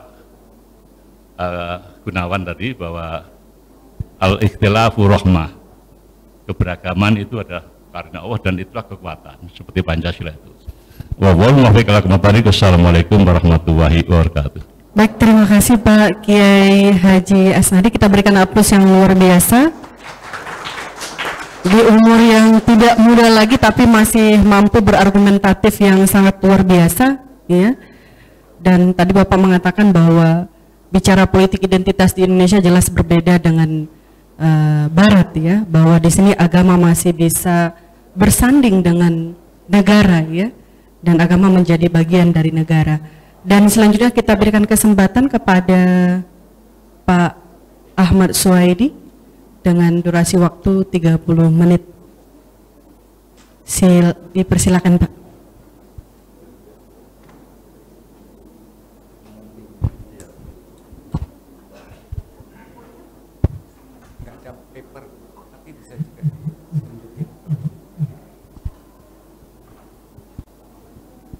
Assalamualaikum warahmatullahi wabarakatuh. Bismillah, alhamdulillah, wassalatu wassalamu ala rasulillah wa ala alihi washabihi wa mawala wala hawla wala quwata illa billah, ma ba'd. Bapak Wakil Rektor Profesor Dr. Gunawan Adnan MA yang saya hormati, Ibu Dekan Dr. Ernita Dewi Dekan Fisip yang saya hormati, Bapak Kiai Haji Dr. Ali As'ad yang saya hormati, para pejabat, para dosen, para profesor, panitia, dan Bapak Ibu sekalian, para mahasiswa yang saya cintai. Pertama-tama saya ingin mengucapkan terima kasih dan merasa terhormat diundang untuk ikut berbicara di forum ini yang topiknya sangat penting dan sangat menarik, yang sangat up to date ya.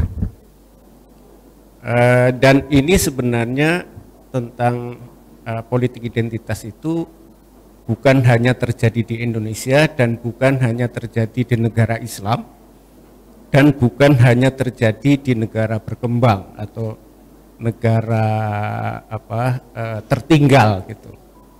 Jadi memang ada kesan bahwa seolah-olah politik identitas itu terjadi di negara-negara yang tidak maju, padahal justru di negara majulah sebenarnya yang sedang bergolak politik identitas ini. Salah satunya adalah kalau Bapak Ibu sekalian, karena ini FISIP pasti mengikuti apa yang terjadi di Amerika ketika Donald Trump kalah dalam pemilu. Ya. Dimobilisasi para pendukungnya untuk masuk ke The Capitol Hill. Itu adalah sebuah gedung yang sangat sakral dalam sejarah demokrasi Amerika, semacam DPR MPR-nya ya. Dan itu terjadi untuk pertama kalinya sebuah politik menentang konstitusi ya. Di Amerika itu konstitusi itu kayak Al-Qur'an dan hadis gitu. Jadi kalau sudah konstitusi itu sudah semua tunduk. Tapi ini ada gerakan yang nyaris melawan konstitusi. Dan inilah dimensi dari bahayanya politik identitas kalau dimainkan atau dikombinasikan atau dimanipulasi sebagaimana dikatakan oleh Prof. Gunawan, Pak As'ad dan juga Bu Dewi tadi. Dan salah satu sebab yang penting yang perlu kita kaji, dan ini terjadi juga di negara kita dan mungkin di Aceh juga. Saya membuat paper ya, jadi nanti mungkin bisa dibagi, tapi saya akan singkat saja. Adalah pengaruh dari teknologi informasi dan teknologi transportasi, ya, atau globalisasi secara umum, yaitu terjadinya perubahan demografi. Di negara-negara Barat sekarang ini banyak yang pemeluk Islam atau mereka yang berasal dari negara-negara dunia ketiga itu berpindah ke negara-negara itu, sehingga angkanya makin naik. Yang tertinggi di antara negara-negara maju dan negara barat itu adalah Prancis. Jadi meskipun para imigran ini sudah 3 generasi, ya, jadi sudah bergenerasi, dan generasi kedua dan generasi ketiga itu sepenuhnya sebenarnya sudah terdidik dan hidup di barat. Jadi mereka sudah bagian dari sejarah native, sejarah pribumisasi barat itu sendiri. Tetapi mereka punya sejarah kultural yang diwariskan melalui keluarga, melalui hubungan dengan negaranya dan desanya, sehingga mereka membawa tradisi dan aspirasi. Ya, dalam ilmu sosial disebut sebagai kolektivis atau tradisi yang mementingkan kebersamaan ketimbang individu. Nah, oleh karena itu di barat ada 2 arus yang sedang terjadi. Nanti saya bawa ke Indonesia. Yang pertama adalah arus penolakan terhadap perubahan tadi. Sehingga muncul apa yang disebut sebagai white supremacy atau munculnya kembali supremasi kulit putih. Saya kira Pak Gunawan karena di Jerman, saya kira mengenal persis tentang ini, karena Jerman salah satu fenomena yang menarik tentang ini, yang kuat. Yang kedua adalah Islamofobia. Prancis misalnya, Presiden Prancis beberapa waktu lalu ya, sebelum pemilu itu boleh dikatakan marah-marah terhadap sebagian orang Islam. Ya memang kita juga harus mengkritik ya perilaku orang Islam yang keliru. Misalnya mereka salah satunya membunuh guru karena memberikan presentasi yang tidak baik tentang Islam. Ada sebagian orang Muslim marah, dan itu wajar marah, tetapi pembunuhannya tentu saja tidak sah. Yang membuat Presiden Macron itu mengatakan bahwa Islam dalam situasi krisis, sehingga sebagian orang Islam marah juga kepada Macron. Nah, di sisi lain, di tengah-tengah kepanikan dan kemarahan, ya sebagian pengamat reaksi negatif orang Eropa terhadap perubahan tadi itu sebagai kepanikan sebenarnya. Kepanikan pertama karena sebagian lapangan kerja itu diambil alih oleh para imigran. Jadi menimbulkan kulit putih itu mengalami pengangguran. Yang kedua adalah tuntutan atau tuntutan tradisi, penghormatan terhadap tradisi yang selama ini mereka kenal. Sebagaimana dikatakan oleh Pak Kiai Haji As'ad Ali tadi, bahwa tradisi Eropa sejak setidaknya 2 abad yang lalu ya, kalau teman-teman membaca Revolusi Prancis misalnya, itu memang benar-benar menindas agama untuk hanya di sektor privat. Jadi agama itu tidak boleh masuk ke sektor publik. Dan itu menjadi semacam doktrin yang sangat kuat. Karena apa? Karena Eropa punya pengalaman yang sangat buruk, yaitu kerjasama atau saling legitimasi antara gereja dan raja itu untuk menindas rakyat. Jadi sebelum Revolusi Prancis, yang disebut manusia itu adalah para pemuka agama dan para penghuni istana. Itu yang disebut manusia. Di luar itu bukan manusia, budak. Bisa dibunuh, bisa di pekerjaan apa saja. Nah, itulah yang menimbulkan Revolusi Prancis sehingga mereka punya trauma yang luar biasa. Revolusi Prancis itu adalah di akhir abad 18, 1789 sampai 18 sekian ya. Yang kemudian disusul dengan Napoleon Bonaparte.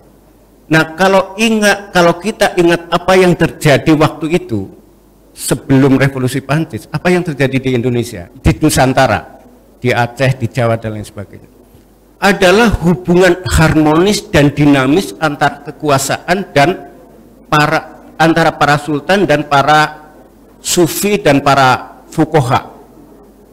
Jadi para sufi dan fuqaha di samping menjadi panutan rakyat adalah juga kerjasama saling mengingatkan ya, kritik terhadap raja. Ada banyak contoh di sejarah bahwa para ulama, termasuk ulama sufi, itu mengingatkan kepada raja kalau raja tidak adil.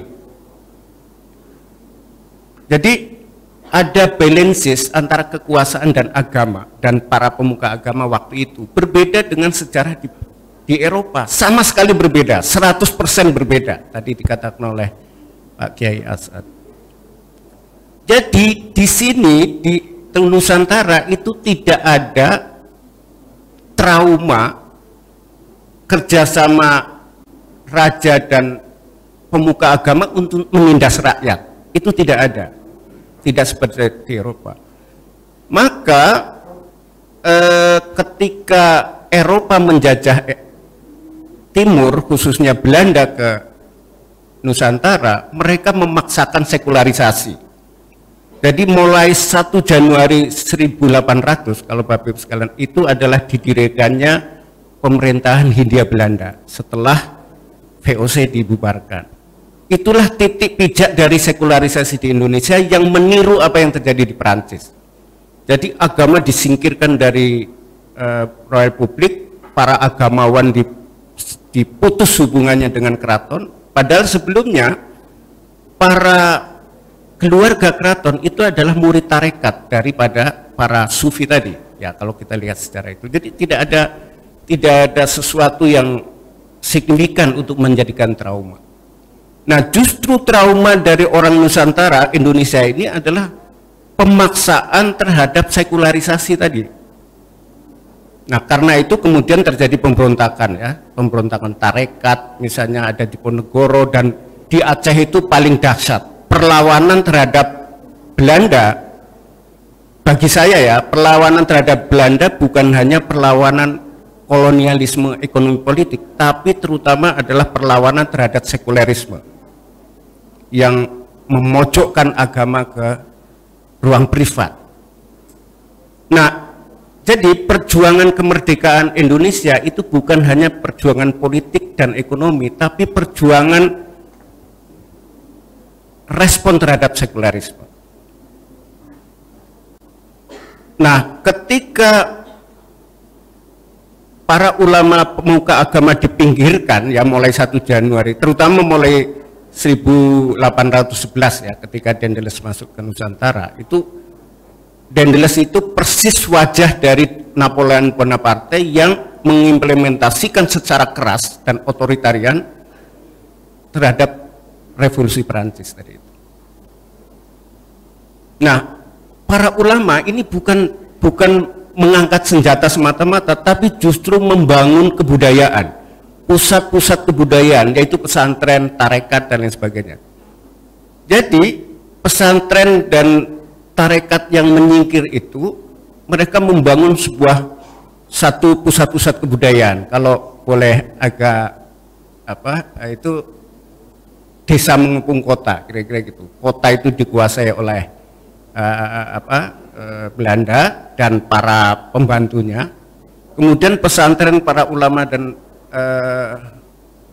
dan sufi, para tarekat itu ke pinggiran, tetapi mereka tidak mengumpulkan senjata ya. Ke pinggiran itu tidak mengumpulkan senjata, tetapi memberi pelajaran, memberi pencerahan kepada masyarakat. Dan dari situlah tumbuhnya kesadaran kemerdekaan melalui perlawanan tadi, perlawanan tarekat ya, termasuk perlawanan yang terjadi di Aceh. Jadi perlawanan terhadap terhadap penjajahan itu adalah perlawanan kebudayaan, penghormatan terhadap kemanusiaan, kebebasan berkepercayaan beragama dan lain sebagainya. Nah, sekarang ini menurut saya Islam itu sudah kembali tradisi Nusantara yang hubungan harmonis antara politik dan agama itu sudah kembali. Misalnya untuk tingkat nasional itu bukan hanya Kementerian Agama, sekarang ada undang-undang halal, ada undang-undang zakat, ada undang-undang bank Islam, muamalat, ada undang-undang pesantren dan seterusnya. Sebenarnya mirip dengan Aceh. Jadi bentuk hubungan agama dan negara di Indonesia sekarang ini sudah mendekati itu. Nah, masalahnya adalah kalau di Barat itu tadi masyarakat panik dengan munculnya agama di ruang publik, yaitu agama Islam sebenarnya kalau boleh terus terang, karena mereka punya trauma di era tadi itu, di era sebelum revolusi Perancis. Mereka takut kalau Islam nanti berperilaku seperti gereja dan raja di era sebelum itu. Nah, masalahnya apakah orang Islam bisa meyakinkan masyarakat Barat, ini kalau di Barat, bahwa Islam tidak seperti itu. Nah, bahkan kalau kita baca berbagai literatur di Barat, di Inggris, Prancis, Amerika, Kanada, dan lain sebagainya, para sebagian intelektual sedang melakukan kritik terhadap ideologi yang mereka bangun waktu itu, yaitu individualisme dan sekularisme. Jadi mereka sedang melakukan kritik itu. Nah, beberapa kritik yang muncul terhadap sekularisme, yang pertama yang penting adalah bahwa sekularisme dianggap tidak memberikan pelayanan kepada masyarakat secara adil. Orang yang punya tradisi beragama secara kolektif tadi itu tidak terlayani karena mereka dilarang. Juga ekspresi publik tentang agama di Prancis misalnya ada regulasi perempuan tidak boleh memakai burqa di tempat tertentu, di pantai, dan lain sebagainya. Ada regulasi seperti itu sebagai reaksi ketakutan mereka kalau simbol agama Islam ini akan mengembalikan Eropa ke masa lalu. Kritik yang kedua terhadap sekularisme adalah sekularisme identik dengan kapitalisme dan neoliberalisme, seperti dikatakan oleh Pak Kiai Ali tadi. Jadi merebahnya sekularisme itu dengan sendirinya menciptakan kesenjangan dan kemiskinan, eksploitasi, dan seterusnya. Sehingga Islam menjadi relevan di situ untuk mengkritik sekularisme dan neoliberalisme karena itu menciptakan ketidakadilan.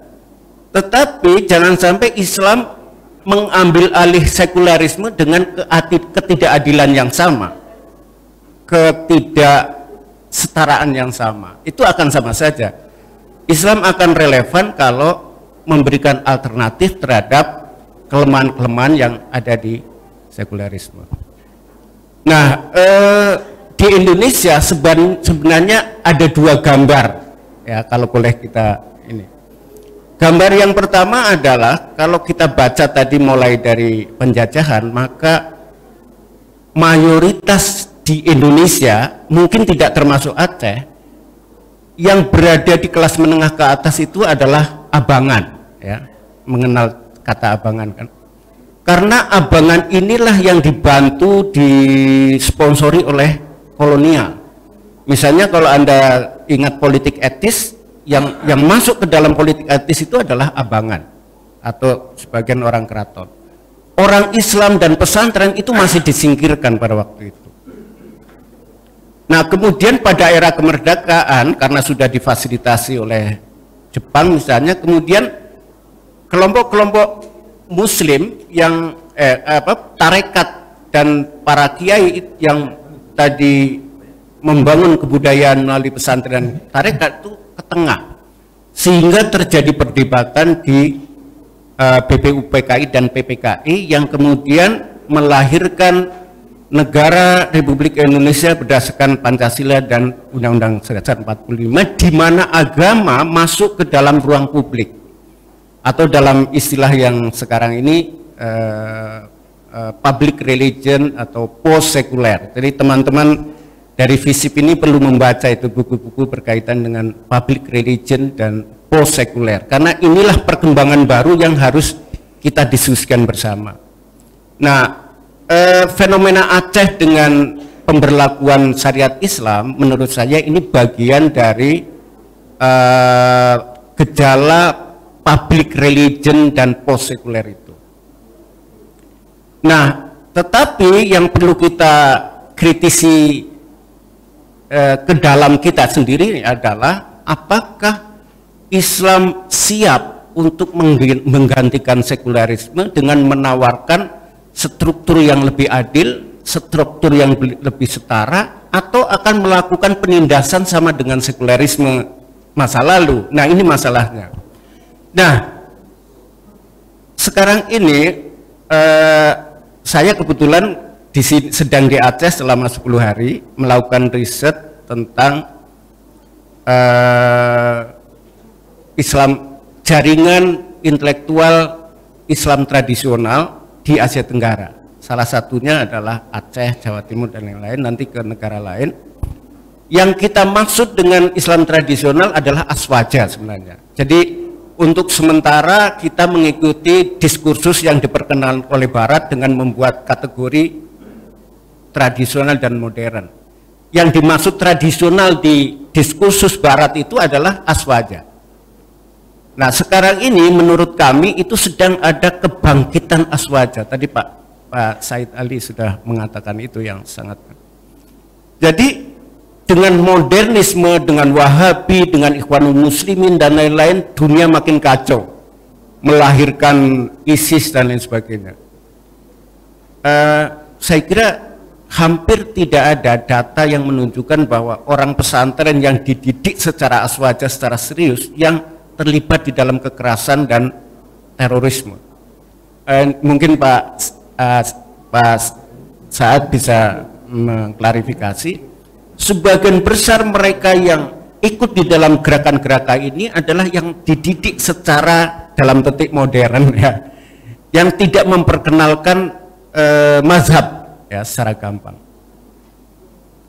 Jadi masalahnya apakah Islam tradisional menurut Barat tadi dan Islam aswaja itu bisa menjawab tantangan tadi.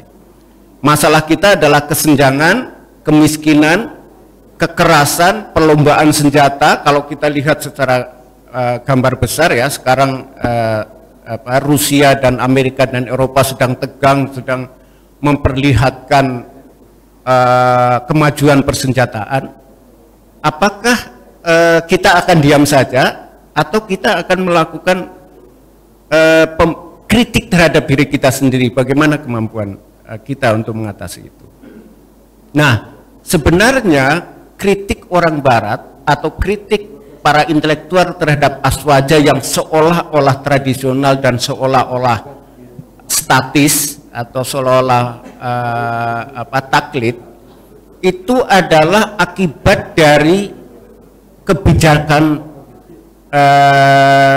kolonial itu sendiri. Jadi di era kolonial, isu-isu tentang Islam, hukum Islam khususnya, itu tidak boleh menjadi wacana publik karena sekularisme itu. Yang boleh yang diakomodasi misalnya hanya akhwalus syakhsiyah, ya, hanya NTCR, ya, dan seterusnya. Tetapi ada seorang peneliti, ya, dari Belanda yang mengatakan kelemahan dari syariah Islam sekarang ini adalah tidak mengikuti diskursus human rights yang berkembang di internasional. Tetapi mengapa hukum Islam tidak mengikuti itu? Nah, seorang peneliti lain mengatakan karena pada era penjajahan hukum Islam tidak boleh menjadi wacana publik, ditindas. Nah, mereka berharap dengan ditindasnya diskursus hukum Islam itu akan hilang lama-lama. Mereka berharap kemudian menjadi sekuler. Tetapi yang terjadi adalah sebaliknya. Di pesantren, di madrasah dan lain sebagainya, justru hukum Islam dihafal, bukan dikritisi, bukan dikembangkan. Maka terjadi semacam tuduhan statis dan taklid itu. Jadi ketaklidan ini disebabkan justru karena konsep-konsep ini tidak dibenturkan ke realitas. Tadi misalnya yang terpenting dari isu ini, misalnya bagaimana orang kalau bisa toleransi itu pada dasarnya merupakan dasar dari Islam, ya, dalam sufi maupun fikih, dan itu dikritik secara konseptual. Tetapi mengapa ada sebagian orang Islam tidak toleran misalnya? Ada kemungkinan sebab yang bisa ditunjukkan. Yang pertama karena pihak yang seharusnya ditoleransi justru eksklusif. Misalnya kalau kita datang ke tempatnya, lalu setelah kita pulang dicuci, itu kan penghinaan, kita dianggap najis. Nah, kita seharusnya bisa melihat secara balance bahwa orang bertoleransi itu harus bertimbal balik. Itu. Ya, kalau yang bertoleransi ya bertoleransi juga. Yang kedua, adanya kesenjangan itu. Jadi karena sejarah yang kita lalui, dipinggirkan dan lain sebagainya, sehingga tidak mendapatkan kue ekonomi yang sama, misalnya antara abangan dan putihan tadi, ya. Saya kira teman-teman tahu apa yang saya maksud dengan abangan dan putihan, di mana putihan sekarang ini menjadi mayoritas. Nah, sekarang ini sedang terjadi dalam tanda petik euforia, di mana putihan sedang on fire gitu, sedang naik daun, ya, termasuk di Aceh. Saya 5 hari ini bertemu dengan banyak sekali tokoh, para pejabat yang tadinya Dayah tidak memperoleh porsi anggaran, sekarang memperoleh porsi yang cukup besar. Dan ini juga bisa dua sisi. Satu sisi akan menguntungkan, akan menjadi maju, tapi di sisi lain juga bisa menjadi tidak kreatif karena dibantu gitu. Maka saya kira kita punya tanggung jawab untuk itu. Nah, yang terakhir saya ingin mengukakan tentang ilmu politik, ya, karena ini di FISIP. Jadi ada sebuah penelitian baru-baru ini yang mengatakan bahwa munculnya politik identitas dan populisme itu sebenarnya bukan semata-mata disebabkan karena faktor agama, faktor provokasi agama, tapi justru disebabkan karena ilmu politik, provokasi dalam ilmu politik, yaitu survei-survei yang menggunakan big data. yang oleh peneliti ini disebut sebagai political campaign industry kampanye politik, survei ya. Nah, perusahaan-perusahaan survei itu selalu melakukan kategorisasi. Jadi misalnya sekarang ini Pilpres 2024 itu sudah dilakukan survei untuk mempolakan siapa calonnya, pasangan calon dan siapa pendukungnya. Sudah ada muncul kan, ada Ganjar, ada Anies, ada dan lain sebagainya. Kemudian itu dibelah, diberi karakter. Kalau Ganjar karakternya begini, kalau Anies karakternya begini, kalau ini begini dan seterusnya. Dan kemudian diberi narasi. Yang ini fanatik, yang ini terbuka, yang ini dan lain sebagainya. Yang memberi narasi itu bukan pemuka agama, tapi para pelaku political campaign industry itu. Jadi kalau kita ingat pemilu 2019, karena ini sudah selesai maka saya terus terang aja, antara Jokowi Amin dan Prabowo Sandi itu diberi karakter yang satu yang satu Bhinneka Tunggal Ika, yang satu anti Bhinneka, kira-kira gitu. Dan itu diberi narasi yang luar biasa. Yang ngasih narasi itu bukan pemuka agama tapi mereka-mereka ini. Nah, sialnya para pemuka agama ini terjebak dalam narasi-narasi itu. Jadi seolah-olah kalau mendukung Prabowo itu kita itu Islami, paling Islami, akan masuk surga. Kalau kita mendukung Jokowi maka kita akan masuk neraka misalnya, maaf. Ini yang bikin itu mereka para politik ini ya. Saya ingin agar FISIP ini tidak terjebak ke situ gitu. Nah, sekarang sudah mulai dilakukan itu. Mungkin tidak hanya 2, 3 atau 4, tapi mereka punya karakter sendiri-sendiri.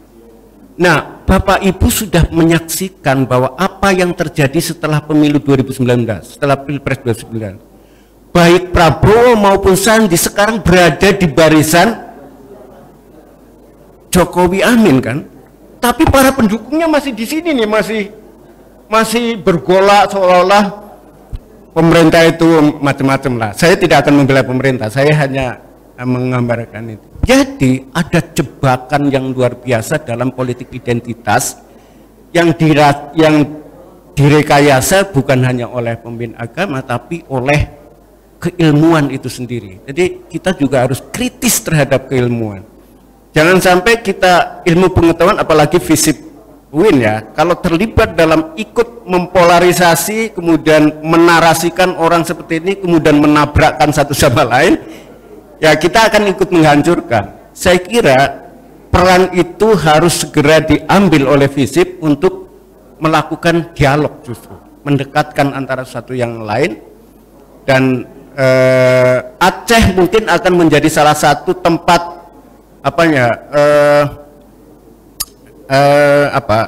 tempat bertarung ya, killing field istilahnya, battleground terhadap 2 atau 3 identitas politik ini. Nah, masih banyak orang, maaf kalau saya menyebut Aceh itu masih mengangankan seolah-olah pendukung Prabowo itu yang jalur cepat ke surga ini, padahal Pak Prabowo dan Sandi sudah di sana dan Anda tidak ikut kebagian gitu kira-kira.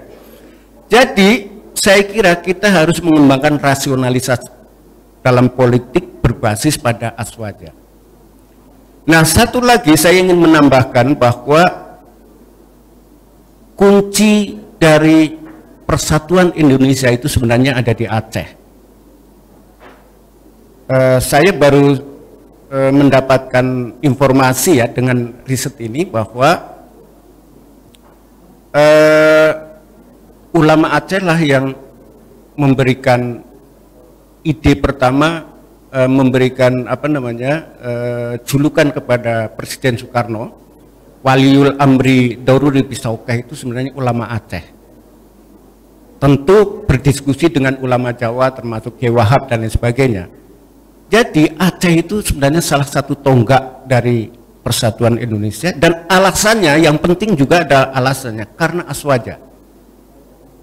Menurut Syekh Abuya Mudawali, ya, saya kira semua kenal ya, beliau salah satu tokoh yang dalam posisi ini menjaga persatuan Indonesia. Ketika diajak untuk ikut DITI, beliau mengatakan Aswaja haram hukumnya menentang negara. Kalau mengkritik pemerintah tentu boleh, jadi harus dibedakan antara menentang negara atau pemberontak kepada negara dengan mengkritik pemerintah. Itu dua hal yang berbeda. Jadi untuk sementara dalam riset kami ini basis dari kesatuan Indonesia itu pertama kuncinya ada di Aceh. Yang kedua, Aceh juga menjadi salah satu pelopor dalam arus post sekuler tadi. Tapi masih menggantung pertanyaan untuk kita semua, Bapak Ibu sekalian dan teman-teman mahasiswa, apakah dengan menjadi pelopor post sekuler atau public religion ini akan menjawab tantangan tadi, kemiskinan, kesenjangan, kekerasan, ketidaksetaraan ya, inequality, baik dalam hal agama, misalnya mendiskreditkan agama tertentu, maupun mendiskreditkan kelompok-kelompok lain, bahkan yang satu mazhab tadi itu Bu Dekan menceritakan itu. Dan ini adalah tanggung jawab bersama dari Indonesia ke depan. Dan di fakultas kami sebut sebagai Fakultas Islam Nusantara, justru melihat Aceh sebagai tonggak itu tadi, bukan Jawa ya. Kami sekarang punya 2 mahasiswa S3 sedang menulis disertasi tentang Aceh, bagian dari kerangka Islam Nusantara. Islam Nusantara adalah tadi Aswaja yang membawa aspirasi keindonesiaan. Dan sebagaimana pengalaman Pak Kiai Said Asad tadi, Aswaja Nusantara sedang dilihat, sedang ditengok oleh dunia lain ya. Eropa dan lain sebagainya, bahwa potensi perdamaian, potensi kontribusi Islam terhadap kemajuan dan perdamaian itu sebenarnya ada di Indonesia dan Asia Tenggara, dan bukan berada di Timur Tengah pada dasarnya. Saya kira itu moga-moga memberikan sesuatu yang bermanfaat. Kalau ada waktu kita bisa meneruskan diskusi. Kurang lebihnya mohon maaf. Allahumma muwaffiq wal muthariq. Assalamualaikum warahmatullahi wabarakatuh. Baik, terima kasih Pak Dr. Ahmad Swadi.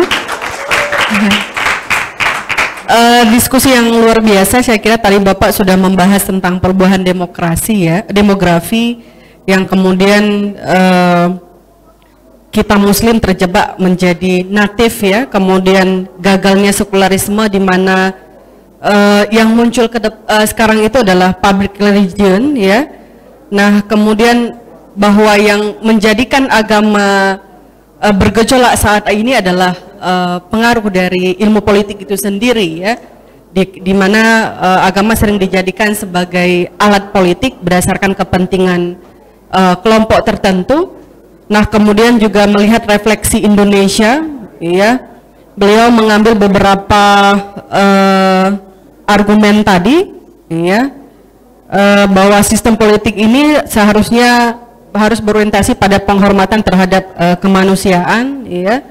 Nah, kemudian juga beliau mengatakan bahwa agama itu tidak seharusnya statis atau tertutup, karena kalau agama itu bersifat statis dan tertutup, ini merupakan sumbangan dari masa kolonial ya.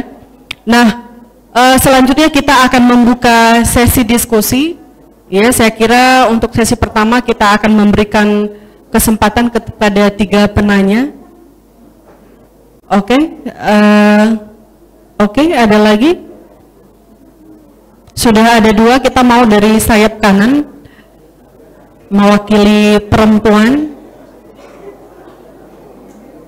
Oke, baik. Terima kasih. Kita berikan kesempatan pertama kepada teman yang pakai baju pink ya. Oke, baik. Baik, Bu Muna, akan kita tampung. Iya, kita berikan kesempatan kepada mahasiswa terlebih dahulu. Sebentar, saya minta panitia untuk mengantarkan mikrofon biar suaranya kelihatan, kedengaran dengan jelas. Terima kasih, Bang.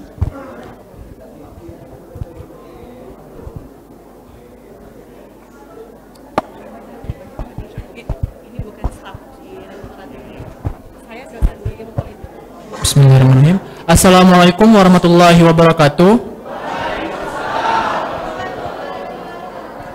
Perkenalkan, nama saya Muhammad Aditya Rizky, biasa dipanggil Adit, dari Prodi Ilmu Administrasi Negara Letting 20. Adapun saya izin bertanya, yaitu pertanyaannya, bagaimana peran generasi muda dalam menghadapi politik identitas di tengah gencarnya propaganda media sosial? Sekian, terima kasih. Wassalamualaikum warahmatullahi wabarakatuh.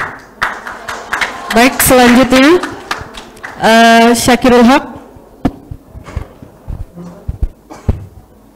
Baik, bismillahirrahmanirrahim. Assalamualaikum warahmatullahi wabarakatuh. Thank you for the time. Perkenalkan, nama saya Syahirul Haq. Mungkin saya ingin bertanya, mungkin ini pertanyaan yang telah lama tersimpan dalam benak rakyat Indonesia. Mengapa jika Islam yang tidak pro terhadap pemerintah dianggap radikal? Selanjutnya, juga civil society yang menyuarakan HAM ataupun tentang membela masyarakat dimata-matai hingga ada pembunuhan di dalam pesawat dalam perjalanan menuju ke Belanda. Apakah demokrasi itu hanya kata-kata indah untuk menidurkan rakyat Indonesia? Sekian, terima kasih. Assalamualaikum warahmatullahi wabarakatuh. Oke, selanjutnya yang perempuan. Tidak, pro pemerintah.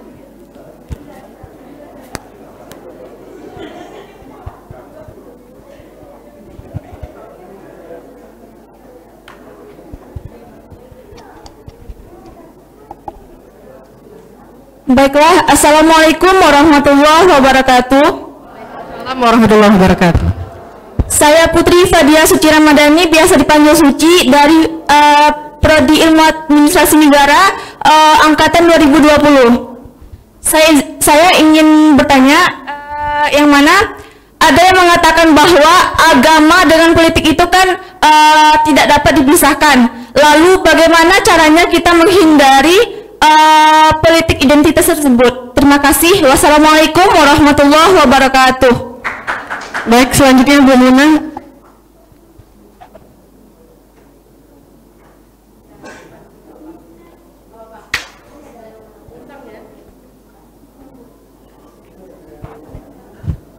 Bismillahirrahmanirrahim. Assalamualaikum warahmatullahi wabarakatuh. Nama saya Munawiyah sebagai dosen Fakultas Adab Prodi Sejarah.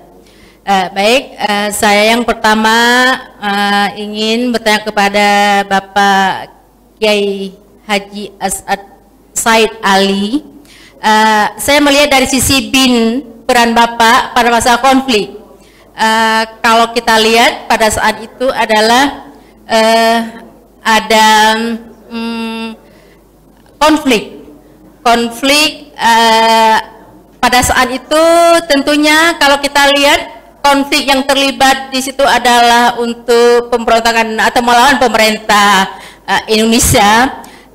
Dalam kesehariannya kita kaitannya dengan politik identitas, ada ulama yang dicari dan meninggal atau dibunuh secara oleh pihak dari pemerintah atau TNI, misalnya Tunku Bantakia, Ahmad Dewi, tokoh yang sangat populer atau ulama yang sangat populer. Ini bagaimana dengan kaitannya politik identitas ini mencari sosok ulama?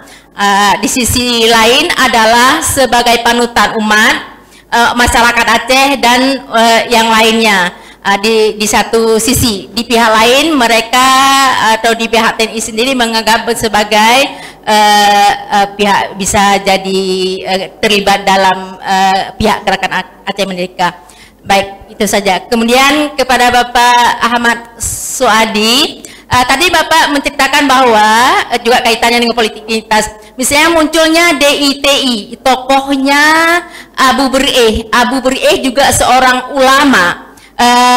Kaitannya, kalau kita kaitkan juga bahwa dia adalah seorang yang sangat memperjuangkan NKRI ini.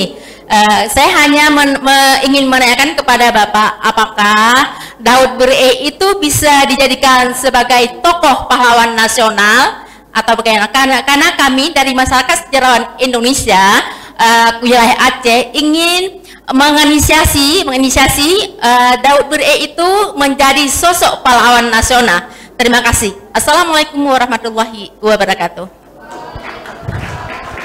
Baik, terima kasih keempat penanya kita di siang hari ini. Mungkin selanjutnya akan kita berikan kesempatan kepada Kiai Haji terlebih dahulu. Ada beberapa pertanyaan yang sudah diajukan. Yang pertama dari Adit, bagaimana peran pemuda dalam menghadapi politik identitas dengan beragam gejolak yang terjadi saat ini. Kemudian ada Syahirul Haq tadi ya, yang menanyakan kenapa apa tadi Islam yang tidak pro pemerintah dianggap radikal. Ya, cepat sekali tadi ya. Kemudian ada Putri Fadila juga, agama dan politik tidak dapat dipisahkan. Nah, bagaimana kita menghadapi tantangan politik identitas? Nah, tadi ada Bu Muna juga yang sudah menanyakan bagaimana politik identitas itu untuk bisa dijadikan sebagai ada tokoh-tokoh yang kemudian bisa dijadikan sebagai panutan umat ya. Nah, kemudian ada inisiatif untuk menjadikan Daud Ber'eh ini sebagai sosok pahlawan nasional. Itu Bapak ya.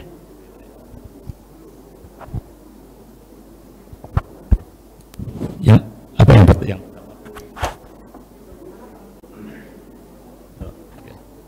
Peran pemuda dulu ya. Yang mana tuh yang nanya tadi ya?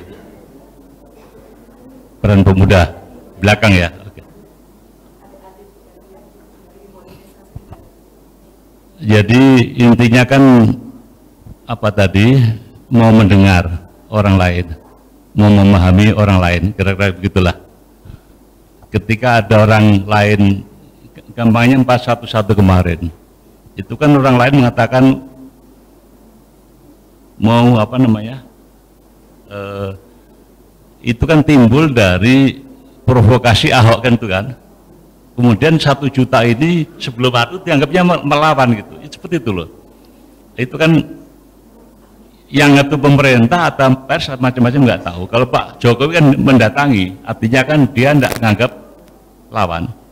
Tapi bisa juga orang Pak sekitar Jokowi nggak lawan, itu seperti itu. Karena situasi konflik itu macam-macam bisa terjadi, seperti itulah. Jadi saya nggak pemerintah ya, saya nggak pemerintah dari 2010 udah ngikuti seperti itu, tapi saya ngikuti dengan baik. Misalnya kasus apa ya, Habib Rizik, itu bisa selesai sebenarnya itu. Pak Jokowi punya keinginan selesai, ya, punya keinginan selesai, karena manggil saya waktu dia di Mekah. Dia dipanggil 26 September. Saya habis lapor dengan Bu Khaifah, Kiai Asep, habis udah lapor deklarasi di Jawa Timur. Dia tanya gimana Pak Habib Rizik itu saja. Jadikan teman aja Pak. Gimana caranya? Ya gampang Pak, saya bilang.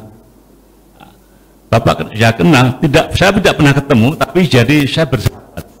Tak ceritain, suatu saat Pak saya masih menjabat, terjadilah apa namanya, gereja di Bekasi diduduki oleh FPI. Terus Pak Kiai Hasyim Muzadi, ketua NU waktu itu, menghubungi saya, Pak Asad, tolong dong PGI telepon saya, gimana caranya isu kok gereja diduduki? Terus gimana? Taslim Pak Asad yang masih urusannya pemerintah bukan saya. Oke Pak Hasyim, sampai telepon Habib Rizik. Terus saya katakan ke Habib Rizik, ke sana KBPJ, kamu ketua Banser waktu itu Tatang bilang dari saya cepat keluar dari itu, dari gereja itu dalam waktu 2 hari diganti Banser.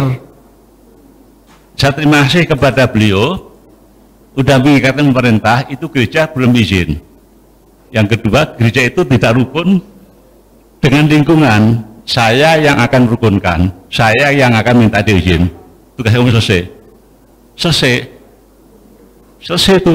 Jadi kita melihat sesuatu jangan sampai hanya perbuatannya tanpa melihat itu loh kita itu ya. Jadi itu jangan ya. Kemudian tak kaitkan dengan tadi bagaimana mengecek informasi di media gitu kan.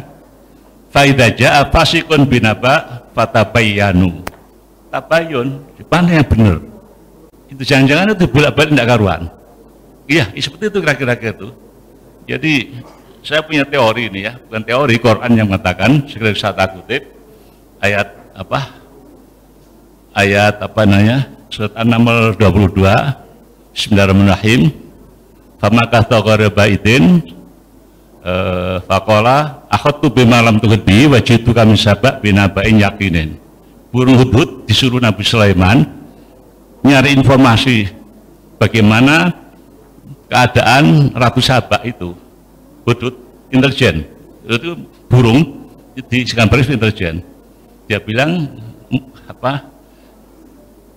baca surat An-Naml itu ya, itu ayat 12 itu sebelum dibaca. Nanti burung hudhud kalau pulang tak potong nanti. Kenapa dia terlambat pertemuan? Ya, kemudian laporlah itu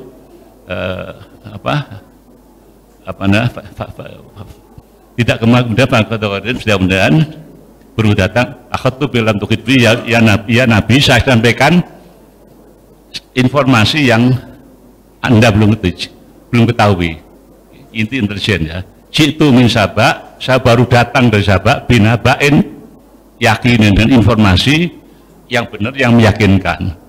Jadi itu jadi kita jangan cepat-cepat ada SMS, ada YouTube langsung iya itu kebenaran. Nah, harus dicek.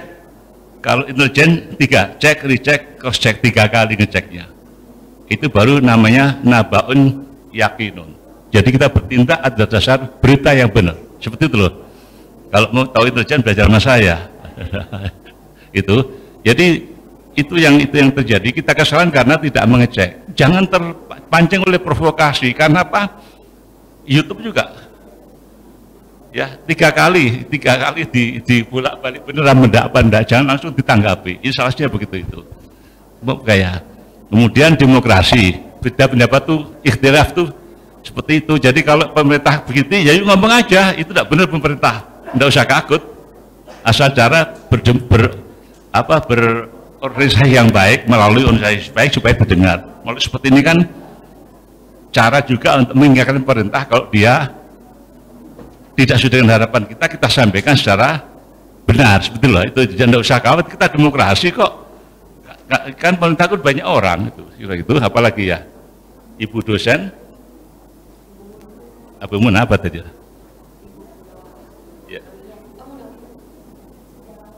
Oh Pak Niap ya, Pak Daud Bure, Daud.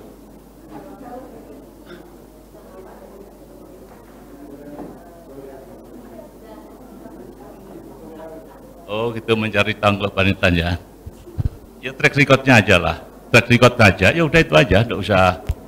Misalnya Daud Bure itu kan berjasa kan dia, berjasa. Ya kita perjuangkan aja. Kalau emang pahlawan nasional, kenapa takut? Kan ada track recordnya, nggak usah. Kan kita perlu Aceh itu perlu orang identitas yang jadikan panutan, enggak apa-apa. Kita dulu perjuangkan Mbak Wahab, ya kita perjuangkan dulu, tidak diterima dulu, diperjuangkan kita terima. Kita jelaskan itu, dan boleh kan saya kagum. Saya 2004 waktu menjelang tsunami, ini saya ceritakan kepada beliau ini, saya diundang Datuk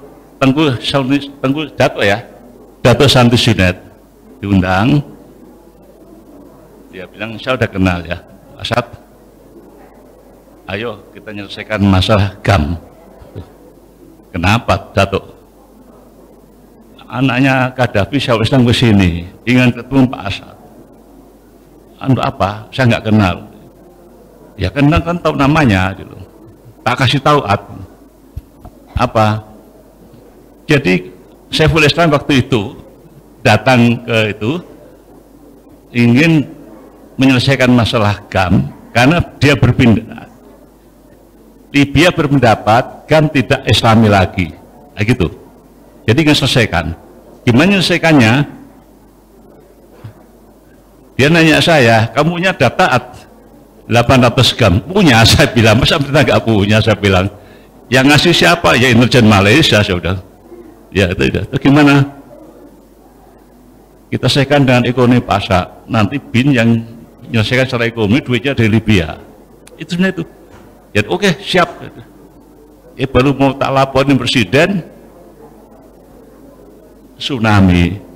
Jadi sebenarnya itu udah mau jadi tsunami adalah Allah aja yang ngatur, selesai cepet. Setelah itu ya Muzakir mana baik saya selesai. Ya, waktu di hutan ini kita bisa telepon-teleponan, anak buah saya kalau bisa ada dia. Jadi kayak main-main tapi sungguhan. Jadi saya termasuk ingin waktu itu ya tidak boleh ada kekerasan ya terpaksa aja lah kira-kira itu jadi apa lagi udah ya ini biar Pak yang muda yang jawab yang lainnya ya silakan.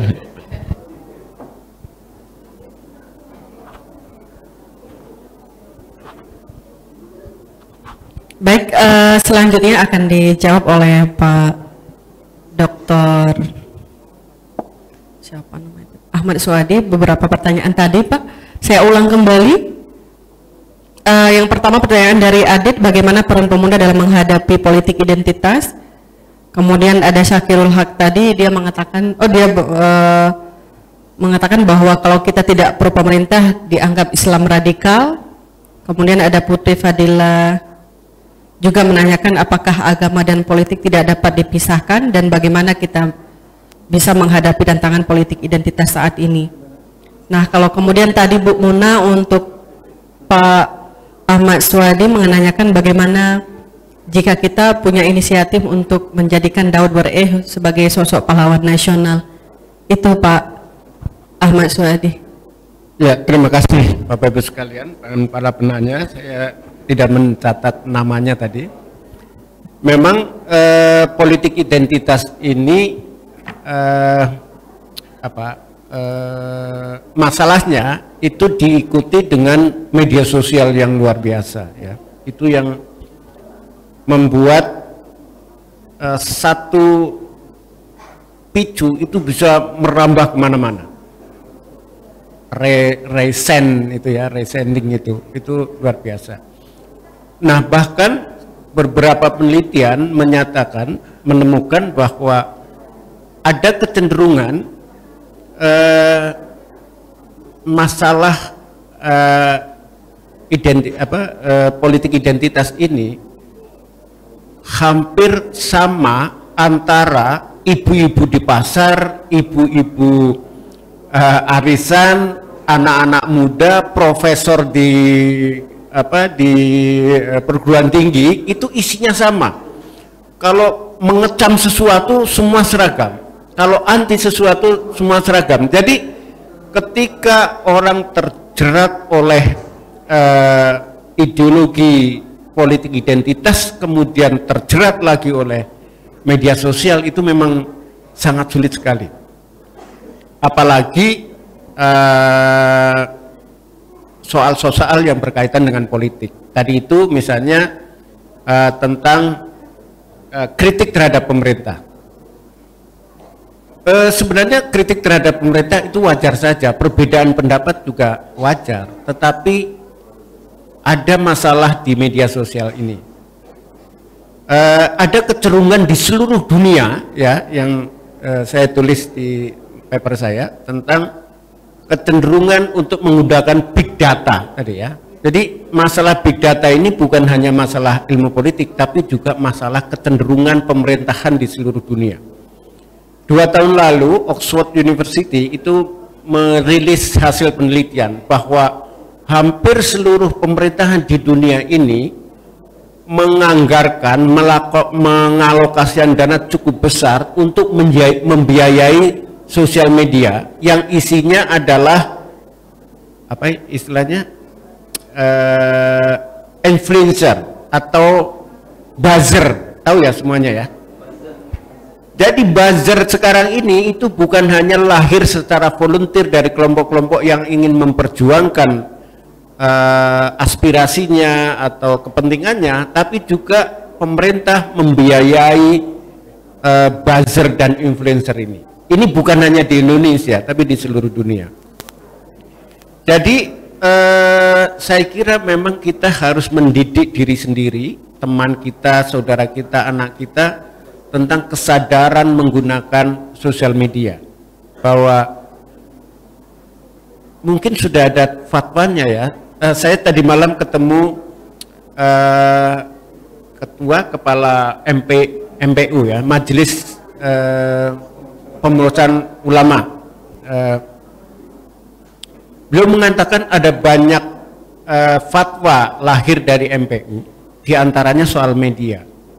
Saya berharap bahwa dengan fatwa yang seperti itu, yang objektif ya, menggunakan sosial media tidak sebagaimana mestinya, itu akan dicegah dengan cara keluarnya fatwa atau pendapat para ulama.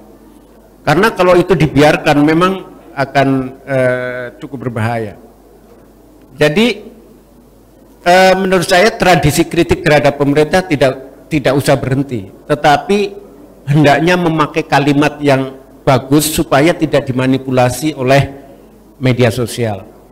Nah, saya menulis beberapa bulan lalu saya kira ya di Tempo, saya mengkritik tentang penggunaan kata radikal ini. Radikal pada dasarnya itu adalah sesuatu yang positif, bahkan progresif. Jadi seseorang yang dianggap punya pemikiran radikal itu adalah orang yang akan melahirkan sesuatu yang baru dan untuk kebaikan. Misalnya Soekarno-Hatta itu pada waktu penjajahan itu pemikirannya radikal karena ingin merdeka. Nah, begitu juga yang lain-lainnya, para pejuang termasuk Daud Baroeh itu juga radikal dalam pengertian positif tadi, ingin menawarkan sesuatu yang pada waktu itu establishment atau menindas dan seterusnya. Tetapi sekarang ini kata radikal itu sudah sudah mengalami distorsi arti. Justru sebaliknya, yang dimaksud dengan negatif dari radikal itu adalah radikalisme, politik radikalisme. Jadi pemikiran ingin berubah secara drastis tapi dipaksakan. Kalau pemikiran radikal itu dipikirkan argumentatif, kemudian direncanakan dan dilakukan gerakan. Seperti Soekarno-Hatta itu membutuhkan paling enggak sekitar 20 tahun ya untuk atau 25 tahun bahkan ya, tahun 20-an sampai tahun 45 itu baru merdeka. Karena pemikiran radikal itu tidak bisa dilakukan sekarang mikir besok jadi, tapi harus proses itu. Nah, memang saya kira sekarang ada kecenderungan distorsi terhadap radikal dan itu harus dilakukan koreksi dan kritik. Nah, saya melakukan kritik itu. Kemudian hubungan agama dan politik itu sebenarnya sudah menjadi kehidupan sehari-hari. Nah, ada perbedaan yang mendasar antara Islam dan agama lain ya. Perbedaannya adalah agama lain pada umumnya agama itu diwadahi dalam satu yang disebut gereja. Itulah yang mewadahi seluruh argumen sesuatu yang dalam agama. Dulu gereja bagian dari politik itu sendiri tadi kita ceritakan. Yang sekarang pasca revolusi Prancis, gereja adalah agama privat, tidak boleh masuk dalam politik. Nah, di Islam tradisi sejak awal itu tidak bisa dipisahkan seperti itu. Tetapi karakternya berbeda karena ulama, para sufi itu adalah para pemikir yang pikiran-pikirannya itu dicetuskan tidak langsung menjadi kebijakan pemerintah, tapi pikiran-pikiran intelektualnya itu bisa didiskusikan menjadi kebijakan pemerintah, tetapi melalui apa yang disebut dengan argumentasi publik atau public reason, gitu ya, dalam teori politik. Jadi misalnya saya juga hal ini, prinsip ini saya dapat konfirmasi tadi malam dari dari Abu Faisal, Lim Faisal. Dia mengatakan keputusan MPU itu bukan keputusan hukum yang bisa langsung diimplementasikan pemerintah, tetapi ini pertama-tama adalah fatwa untuk masyarakat. Ada juga kadang-kadang rekomendasi untuk pemerintah, tetapi keputusan MPU ini untuk menjadi kebijakan pemerintah harus dipoles lagi, harus diproses lagi menjadi drafting hukum. Artinya ada dialektika antara agama dan politik meskipun kita tidak memisahkannya. Dan yang kedua, yang membawa pesan Islam di dalam Islam itu bukan lembaga seperti gereja, tapi intelektual itu sendiri. Jadi misalnya lagi-lagi Tengku Faisal mengatakan bahwa orang MPU itu dilarang rekrutmen terhadap anggota MPU itu diseleksi bukan orang politik dan bukan orang partai. Itu tidak berarti memisahkan antara agama dan politik, tapi aspirasi agama hendaknya tidak dicampur secara langsung dengan kepentingan politik meskipun isinya adalah politik. Jadi sebenarnya mekanisme itu sudah terbangun dengan sendirinya di Indonesia dan khususnya di Aceh. Tidak langsung bahwa ulama menjadi pemerintah, ulama memutuskan fatwa lalu fatwa itu secara langsung menjadi policy pemerintah, itu tidak. Jadi ada mekanisme-mekanisme. Saya kira mungkin ini perlu dirumuskan ya, perlu dinarasikan dalam satu ilmu mungkin ya, yang sekarang itu masih belum menjadi formula yang baik. Sekarang ini kita masih berkiblat ke barat, bahwa agama dan politik itu harus dipisahkan. Kalau ada agama masuk politik itu adalah keanehan misalnya. Mungkin kita harus berbalik, tetapi harus dirumuskan secara lebih baik. Soal Abu Baro'eh, saya kira saya setuju dengan Pak Kiai Asad. Jadi itu tergantung argumen dan sejarah. Bahwa beliau punya sejarah itu wajar saja. Jadi orang dalam kehidupan itu ada salah, ada benar dan seterusnya. Semua orang punya salah, semua orang punya ini. Tetapi beliau juga tokoh-tokoh yang lain punya andil yang besar di dalam sejarah Indonesia. Mungkin bisa diperbandingkan dengan tokoh-tokoh lain sezamannya untuk membangun argumentasi. Apa kelebihan Daud Baro'eh daripada tokoh-tokoh lain, di mana tokoh lain di mana kelebihannya dan Daud Baro'eh di mana kelebihannya, lalu dari situlah bisa dibangun argumentasi bahwa beliau layak menjadi pahlawan nasional. Secara ideologi tidak ada masalah. Misalnya keterlibatan di DI tidak dengan sendirinya beliau bisa dihapus dari chance atau kesempatan untuk menjadi pahlawan nasional. Saya kira itu moga-moga memberikan cukup penjelasan. Terima kasih. Baik, terima kasih Pak Dr. Ahmad Suhadi. Selanjutnya apakah masih ada yang ingin bertanya? Oke, kita buka sesi kedua untuk 5 penanya ya. Oke, baik. Bagi penanya yang terbaik nanti akan mendapatkan buku ya. Jadi kelima penanya kami harap pertanyaannya lebih tegas dan jangan cepat sekali ya. Oke, silakan untuk yang pertama dari barisan belakang terlebih dahulu. Silakan, tadi siapa? Oke, yang perempuan, silakan.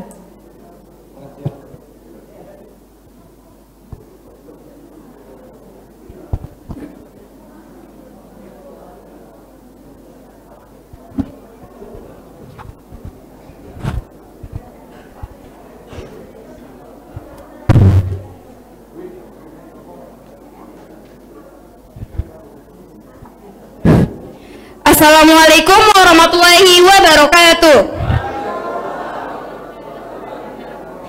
Saya Siska Tulus Lazwar dari Prodi Ilmu Administrasi Negara ingin bertanya kepada Bapak Kiai As'ad mengenai apa saran Bapak mengenai generasi muda saat ini untuk menghindari atau untuk mengatasi politik identitas di pemilu 2024 nanti. Terima kasih. Assalamualaikum warahmatullahi wabarakatuh. Baik, luar biasa. Selanjutnya,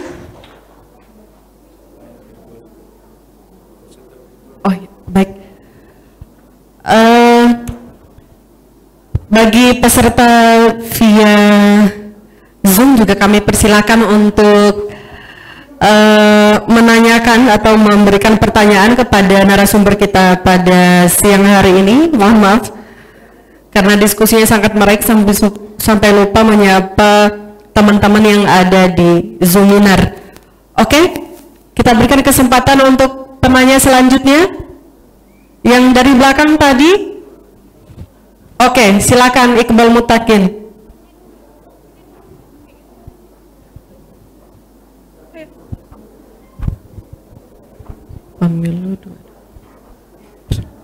Bismillahirrahmanirrahim. Terima kasih Ibu. Assalamualaikum warahmatullahi wabarakatuh. Mungkin pertanyaan saya lebih mengarah ke perkenalkan. Pertama, nama saya Iqbal Mutakin, asal dari Prodi Ilmu Administrasi Negara. Mungkin pertanyaan saya lebih mengarah kepada Bapak Kiai Haji As'ad Said Ali, yang dimana saya menangkap dari pernyataan Bapak tadi bahwasanya agama dan negara itu saling seperti saudara kembar yang saling berkaitan. Artinya agama dapat mengurusi agama dapat mengurusi suatu negara, maupun sebaliknya. Agama dan negara itu dapat bersanding. Pertanyaan saya, bagaimana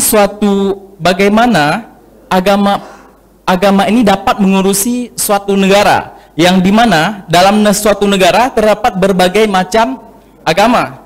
Tentunya di sini punya berbagai macam sudut pandang yang dapat menimbulkan mungkin perbedaan pendapat yang bisa menyebabkan permasalahan yang lebih luas gitu Bapak. Tidak usah kita berbicara agama yang berbeda saja, bahkan dalam satu agama saja bisa berbeda, terdapat perbedaan yang signifikan seperti itu Pak. Terima kasih. Sekian, saya kembalikan. Selanjutnya, satu lagi. Dua lagi, ya, yang di depan dulu yang paling pojok.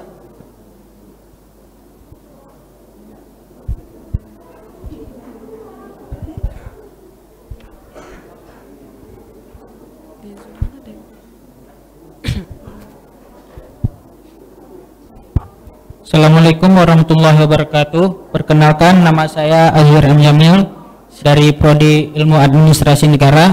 Saya ingin bertanya, bagaimana tanggapan Bapak terhadap Islam Nusantara? Apakah sinkron dengan Islam yang diajarkan oleh Nabi kita Muhammad SAW? Karena ada beberapa ulama, termasuk ulama di Aceh, yang menolak istilah Islam Nusantara.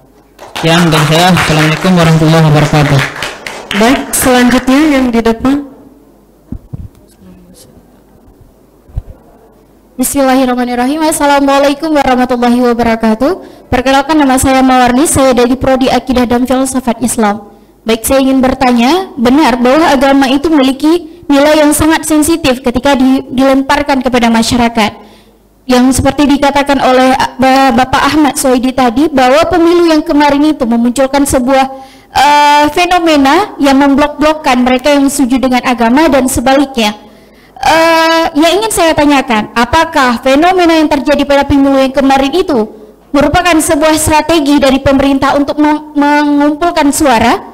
Kemudian yang ingin saya tanyakan, sebagai Bapak, sebagai figur yang mendalami politik, apakah di 14 Februari 2024 nanti akan terjadi fenomena yang seperti ini lagi? Terima kasih. Assalamualaikum. Baik, satu lagi tadi.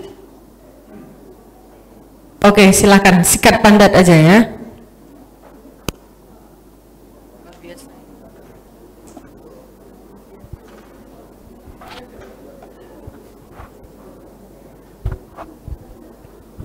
Assalamualaikum warahmatullahi wabarakatuh. Perkenalkan, nama saya Mahalia Safira, Prodi dari Ilmu Administrasi Negara. Baiklah, saya akan bertanya, bagaimanakah kita umat Islam Indonesia dapat menerapkan Islam yang moderat, rahmatan lil alamin, terlepas dari politik identitas? Terima kasih. Assalamualaikum warahmatullahi wabarakatuh. Oke, baik, untuk kelima penanya dan bagi teman-teman yang berada di Zoominar yang ingin bertanya, silakan menuliskan pertanyaan di ruang chat dan nanti akan kita baca satu persatu. Nah, di sini Bapak ada 5 pertanyaan. Yang pertama dari si Sadul tadi, mohon maaf jika namanya keliru. Apa saran Bapak terhadap generasi muda untuk menghindari politik identitas pada pemilu 2024? Dan pertanyaan ini sama juga dengan pertanyaan yang ditanyakan oleh Mawarni tadi, apakah fenomena yang terjadi pada pemilu 2019 kemarin juga salah satu fenomena dari politik identitas ya, di mana agama dijadikan sebagai alat politik. Nah, selanjutnya ada Iqbal Mutakin, bagaimana agama bisa mengurusi negara sedangkan di Indonesia kita memiliki beberapa agama, di antara satu agama saja sering terjadi konflik ya, misalkan antara Muhammadiyah dan NU dan lain-lain. Kemudian ada penanya terakhir, bagaimana penerapan Islam moderat di Indonesia ya untuk menghindari politik identitas, begitu maksudnya ya. Oke, untuk satu lagi dari Jamil ya. Bagaimana tanggapan Bapak tentang Islam Nusantara? Ya, gitu ya, sekilas saya catat seperti itu. Akan dijawab oleh Bapak Dr. Ahmad Suwadi terlebih dahulu. Silakan Bapak. Ya, terima kasih. Saya mengambil porsi 2 isu saja tentang pemilu 2004. Kemungkinan nanti Pak Kiai Asad juga bisa menambah, dan tentang Islam Nusantara. Menurut saya fenomenanya akan berulang politik identitas di 2024 kalau tidak ada usaha untuk melakukan, pertama, rasionalisasi, yang kedua usaha dari para anak muda terutama yang sangat well informed tentang sosial media untuk melakukan sesuatu, misalnya mengklarifikasi tabayun tadi tradisi tabayun tadi ya, itu penting sekali. Jadi misalnya ada gerakan tabayun tentang sosial media misalnya, jadi isu-isu yang provokatif dan lain sebagainya ada counter melalui klarifikasi tabayun dan lain sebagainya. Selama ini sejauh yang saya amati ya, saya sangat terbatas. Sebagian besar orang yang terlibat di dalam sosial media selalu mengamini dan cenderung ikut terpancing ketika ada provokasi, khususnya hoax ya, termasuk hoax. Ini yang saya kira ke depan akan menjadi masalah, lebih masalah lagi. Jadi saya kira perlu ada semacam gerakan bersama. Yang kedua, peran dari political campaign industry, lembaga-lembaga survei itu makin tajam. Ada kecenderungan agama menjadi salah satu faktor jualan dalam politik identitas tahun 2024. Sekarang sudah mulai, kalau Bapak Ibu sekalian melihat di YouTube di mana-mana itu sudah mulai agama diitik-itik ya, Jawa itu diulik-ulik menjadi faktor di situ. Jadi kalau nggak ada sesuatu, kalau nggak ada counter terhadap gejala ini, saya kira kita memang akan menghadapi itu. Maka perlu ada ada sesuatu lah ya, counter atau apa. Yang kedua tentang Islam Nusantara, ini kalau kami merasakan Islam Nusantara itu sudah sampai pada tingkat akademik sebenarnya. Jadi mau dikritik, mau dicaci maki itu tidak masalah, karena kami sedang membangun argumentasi dan kami melakukan riset-riset ini. Nah, yang kami definisikan tentang Islam Nusantara adalah Islam Aswaja yang hidup dan kontekstual di Nusantara, termasuk di Aceh. Aceh adalah salah satu basis mula-mula terbangunnya Islam Nusantara, karena Islam berawal dari Aceh ini. Oleh karena itu 2 tahun terakhir ini kami melakukan riset tentang itu. Tahun lalu kami melakukan riset tentang jaringan spiritual dan intelektual di jalur rempah, ya. Teman-teman mungkin tahu jalur rempah. Jadi oleh para ilmuwan dan historian sekarang ini, jalur rempah itu dianggap semata-mata komoditi dagang, semata-mata fisik, dan yang kedua semata-mata pelayaran, perdagangan. Jadi ada dua faktor. Tetapi kami menyodorkan fakta bahwa jalur rempah itu adalah jaringan spiritual dan intelektual. Misalnya bagaimana para intelektual dari Aceh, dari Sumatera, dari Jawa dan lain sebagainya pergi ke Timur Tengah, ke India, ke Cina, juga mereka ke sini itu bukan hanya untuk dagang tapi berdialog dalam hal agama. Di abad 14 itu sudah ada seorang sufi yang kelahiran Jawa yang sudah mukim di Timur Tengah dan masuk ensiklopedi penulis sufi pada saat itu.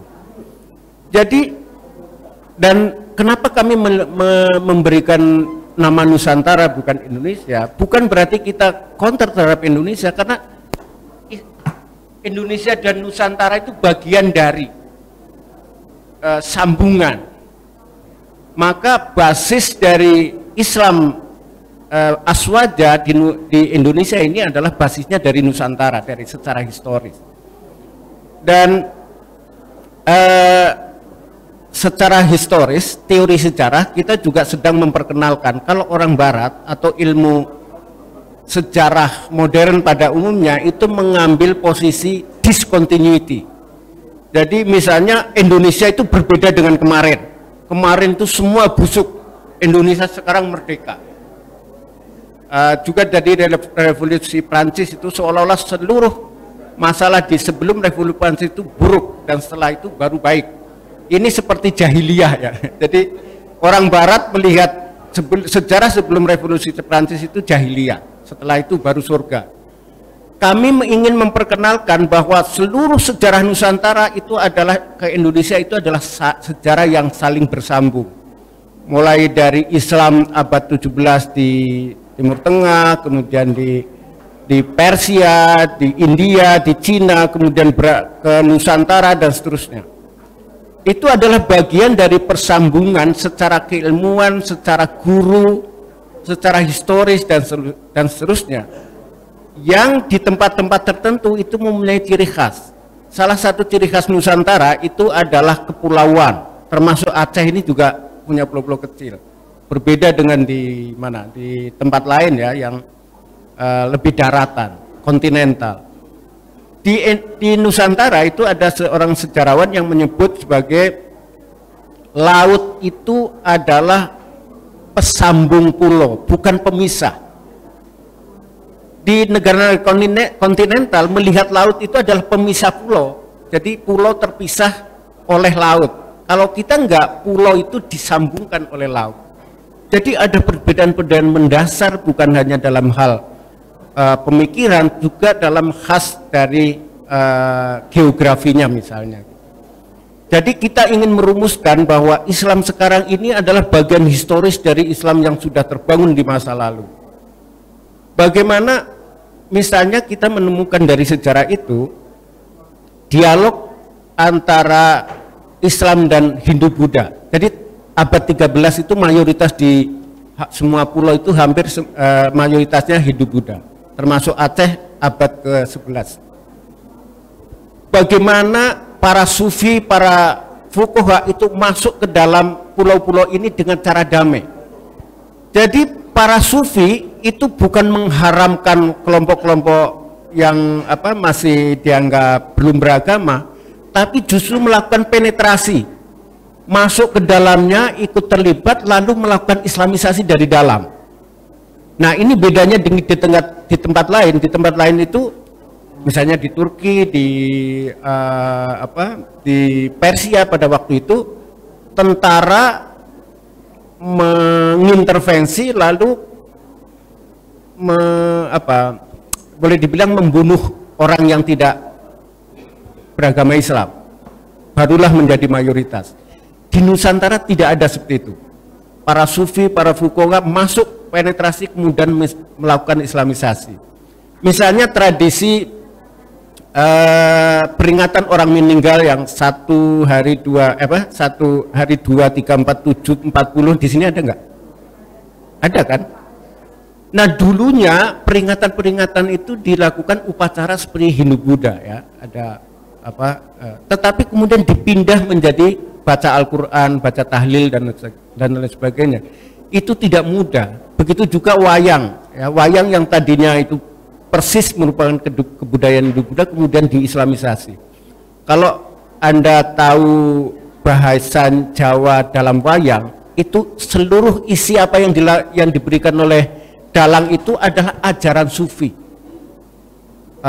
sifat Tuhan, sifat Nabi dan seterusnya. Di sana bagaimana orang bertetangga, bagaimana orang berbeda agama harus saling menghormati, semua ada narasinya di dalam wayang itu. Jadi wayang itu adalah sebuah islamisasi kultural yang luar biasa. Ini saya kira memang kita perlu menghidupkan kembali kesadaran kita tentang basis-basis ini. Begitu juga banyak kebiasaan dan tradisi di Aceh yang sebenarnya dilakukan islamisasi, yang tadinya merupakan tradisi pra-Islam. Jadi tidak dilakukan pembunuhan, pembasmian, tapi justru diakomodasi, kemudian dilakukan proses tradisi Islam itu. Saya kira itu, Pak. Terima kasih. Baik, terima kasih Pak Dr. Ahmad Suhadi, dan selanjutnya dilanjutkan oleh Kiai Haji. Terima kasih. Saya nambahkan saja yang disampaikan Pak Suhaidi tadi. Pertama, hubungan agama dan negara, yang juga nyinggung soal Islam Nusantara. Jadi hubungan agama negara maksudnya bukan hanya Islam aja ya. Di Depek itu kan ada direktur Katolik, direktur adalah Buddha, ada seperti itulah, ada seperti itu ya, bukannya Islam aja. Artinya itu di Jerman, di Inggris itu negara tidak narik pajak gereja, ya masjid, kan tidak ada hubungan. Semata-mata negara ngurusi pabrik, bukan ngurusi agama yang sifatnya dianggapnya itu primordial. Kita enggak, agama kita urus karena apa? Peranan agama menyatukan. Kita kalau nggak ada Pak Haji, Kiai, Ustadz, kita nggak bisa nikah. Presiden nggak bisa nikahin kita, tapi dia hanya menaungi. Ya tadi kata Pak Suhadi bahwa ulama Aceh yang mengangkat presiden itu wali amri ad-daruri bisaukah, itu orang Aceh. Supaya kawin kita sah, Presiden Soekarno diangkat wali amri, jadi pemangku semua ini supaya sah. Kan hukum Islam itu kan khalifah yang harus berjalan Islam, itu seperti itulah. Jadi agama negara itu ya konteks semua. Di Eropa nggak terjadi kita, makanya Amerika, Eropa sering jual gereja, bayar pajak. Kalau beberapa jamaahnya itu ya dijual. Anehnya kalau ini kata beliau ini, kalau gereja Protestan dijual, yang juli kan hanya dua kan, Katolik apa Islam, dia milih Islam. Ya karena tadi musuhnya dari bebuyutan tadi kira-kira, oh gitu ya, ya itu. Jadi begitulah, jadi itu yang terjadi. Jadi sistem kita udah yang terbagus, dan itu ya Nusantara kan, ya Aceh kan masuk Nusantara kan, itu kan istilah saja bahwa Islam Nusantara itu antara hukum agama dengan adat itu demikian dekat. Kayak orang Minang, di mana bumi berjak, di langit dijunjung. Bumi itu adalah adat, agama, itu di langit. Saya mau cerita mengenai Saudi untuk menjelaskan agama dan adat. Saya berkunjung ke orang Badui di padang pasir. Namanya Nasir Al-Ghahtani, bapaknya Ghahtani kepala suku. Saya diundang bermalam di situ sama istri saya, sama 2 orang Indonesia lain. Waktu itu mau pulang, makan dulu nasi rahmandi, enak dia. Orang Arab tuh makannya besar, banyak. 1 kambing untuk bertiga keluar 6 orang. 1 kambing sudah. Terus kan 1 kaki aja nggak habis. Orang Indonesia kecil-kecil, orang Arab, orang perempuan tuh ya satu ayam kurang, makanya apa gede-gede. Kalau orang Jawa apalagi, dikit udah kenyang itu. Nah itu terus tidak punya duit soalnya kita. Nah terus setelah selesai istri saya bilang gini, Mas, ini enak Mas, kita bungkus saja. Terus saya bilang, bagaimana nih kan 1 kambing masih banyak gini, hanya 1 potong kaki aja yang kita kan utuh kan dia. Terus nggak boleh, ini masalahnya ini bukan Indonesia, kalau Indonesia boleh, kita nggak boleh. Loh kenapa? Adat kami kalau makanan sisa, karena tamu adalah orang terhormat, makanan harus kita makan sendiri lah. Kamu kan masih banyak itu, ya kita buang. Bagaimana itu? Apa itu? Karena mubadirah karena syaitan, dia bilang mubadirah itu kan agama, ini adat. Nah, ini agama hukumannya dan dunuk berdosa. Kalau adat hukumannya adalah adat itu apa? Aib. Kalau agama dun dan bun aib, kalau aib. Kalau sampai saya mengizinkan makan yang mau bawa pulang, saya dipecat. Kamu tamu terhormat kok. Saya dipecat kepala suku. Oh gitulah ya. Jadi kamu melanggar agama, ya apa boleh buat. Kamu hukumannya di akhirat nanti, dia bilang gitu. Nah, terus saya mau tanya, kalau ini gimana hukumnya ini pakai niqab nih, penutup kepala ini? Itu adat. Makanya istri kamu datang tidak pakai niqab, bukan bisa nggak apa-apa, dia bilang gitu. Jadi itu adat begini, di sini dijadikan seperti wajib. Ini adat niqab dulu. Kalau kerudung ini seperti sama itu. Ya. Terus gimana? Ya karena itu kakak itu tidak agama, istri kamu nggak pakai niqab, kerudung udah tidak apa-apa. Jadi bagaimana Saudi antara adat dengan agama tidak bisa akur gitu loh, iya kan? Mestinya itu kan tidak usah kalau orang Indonesia boleh itu yang sekarang inilah Muhammad bin Salman lagi mau menghapus itu semua. Kita udah mendahului bahwa agama dan negara bisa akur, agama dan adat bisa akur. Kita lebih dahulu, itu kira-kira gitulah. Itu lebih gampang itu kan. Jadi jangan keliru, mereka pakai begini hitam lagi. Sekarang udah mulai kuning-kuning mereka karena harus hitam semua. Dianggapnya itu sunnah atau gimana itulah. Ini yang terjadi. Kita ulama kita lebih Nusantara ini ya, Aceh ya Nusantara lah. Sebenarnya kan sebagian besar di orang Islamnya dari sini sebenarnya, kalau suka tidak suka, bukan dari Cina, bohong itu. Jadi ada buku selamat siapa itu? Selamat yang kanan buku ajarah itu loh. Iya, itu salah dia tuh yang dibaca itu dokumen dari Nederland, misalnya di Belanda kan nggak ngerti, ditulisnya seolah-olah itu Sunan Kudus diganti nama Cina, padahal itu ya pelaporan Cina yang dipakai, kronik Cina, jadi salah. Terus kan setengah Arab dianggapnya Cina. Sunan Kalijogo orang asli dianggapnya Cina juga. Jadi kacau balau itu. Enggak, kita ya dari Gujarat ke sini kira-kira gitulah. Tidak salah mereka. Saya kira gitu ya. Saya kira terjawab oleh Pak Sweti.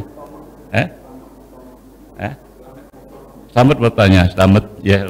Itu orang begini mas saya Iya, dia nggak ngerti. Jadi kalau ngerti jangan nulis gitu loh. Tapi kan dokter ya itu. Jadi apa kacau balau lah. Makanya baca buku pun kita harus lihat nasab dari yang bikin. Nasab tetap harus lihat, nggak bisa enggak. Karena itu mesti dalam hatinya ada sesuatu yang apa ya. Iya, itu. Saya kira itu sudah gitu ya. Sudah. Terima kasih ya. Baik, terima kasih Bapak Kiai Haji As'ad dan Bapak Dr. Ahmad Suwadi. Saya kira pertanyaan juga sangat menarik sekali ya. Kita untuk siang hari ini sudah ada 10 penanya ya. Dan dari Zoominar ternyata belum ada yang menyampaikan pertanyaan di ruang chatnya. Dan teman-teman, saya kira cukup sekian sesi diskusi kita di siang hari ini.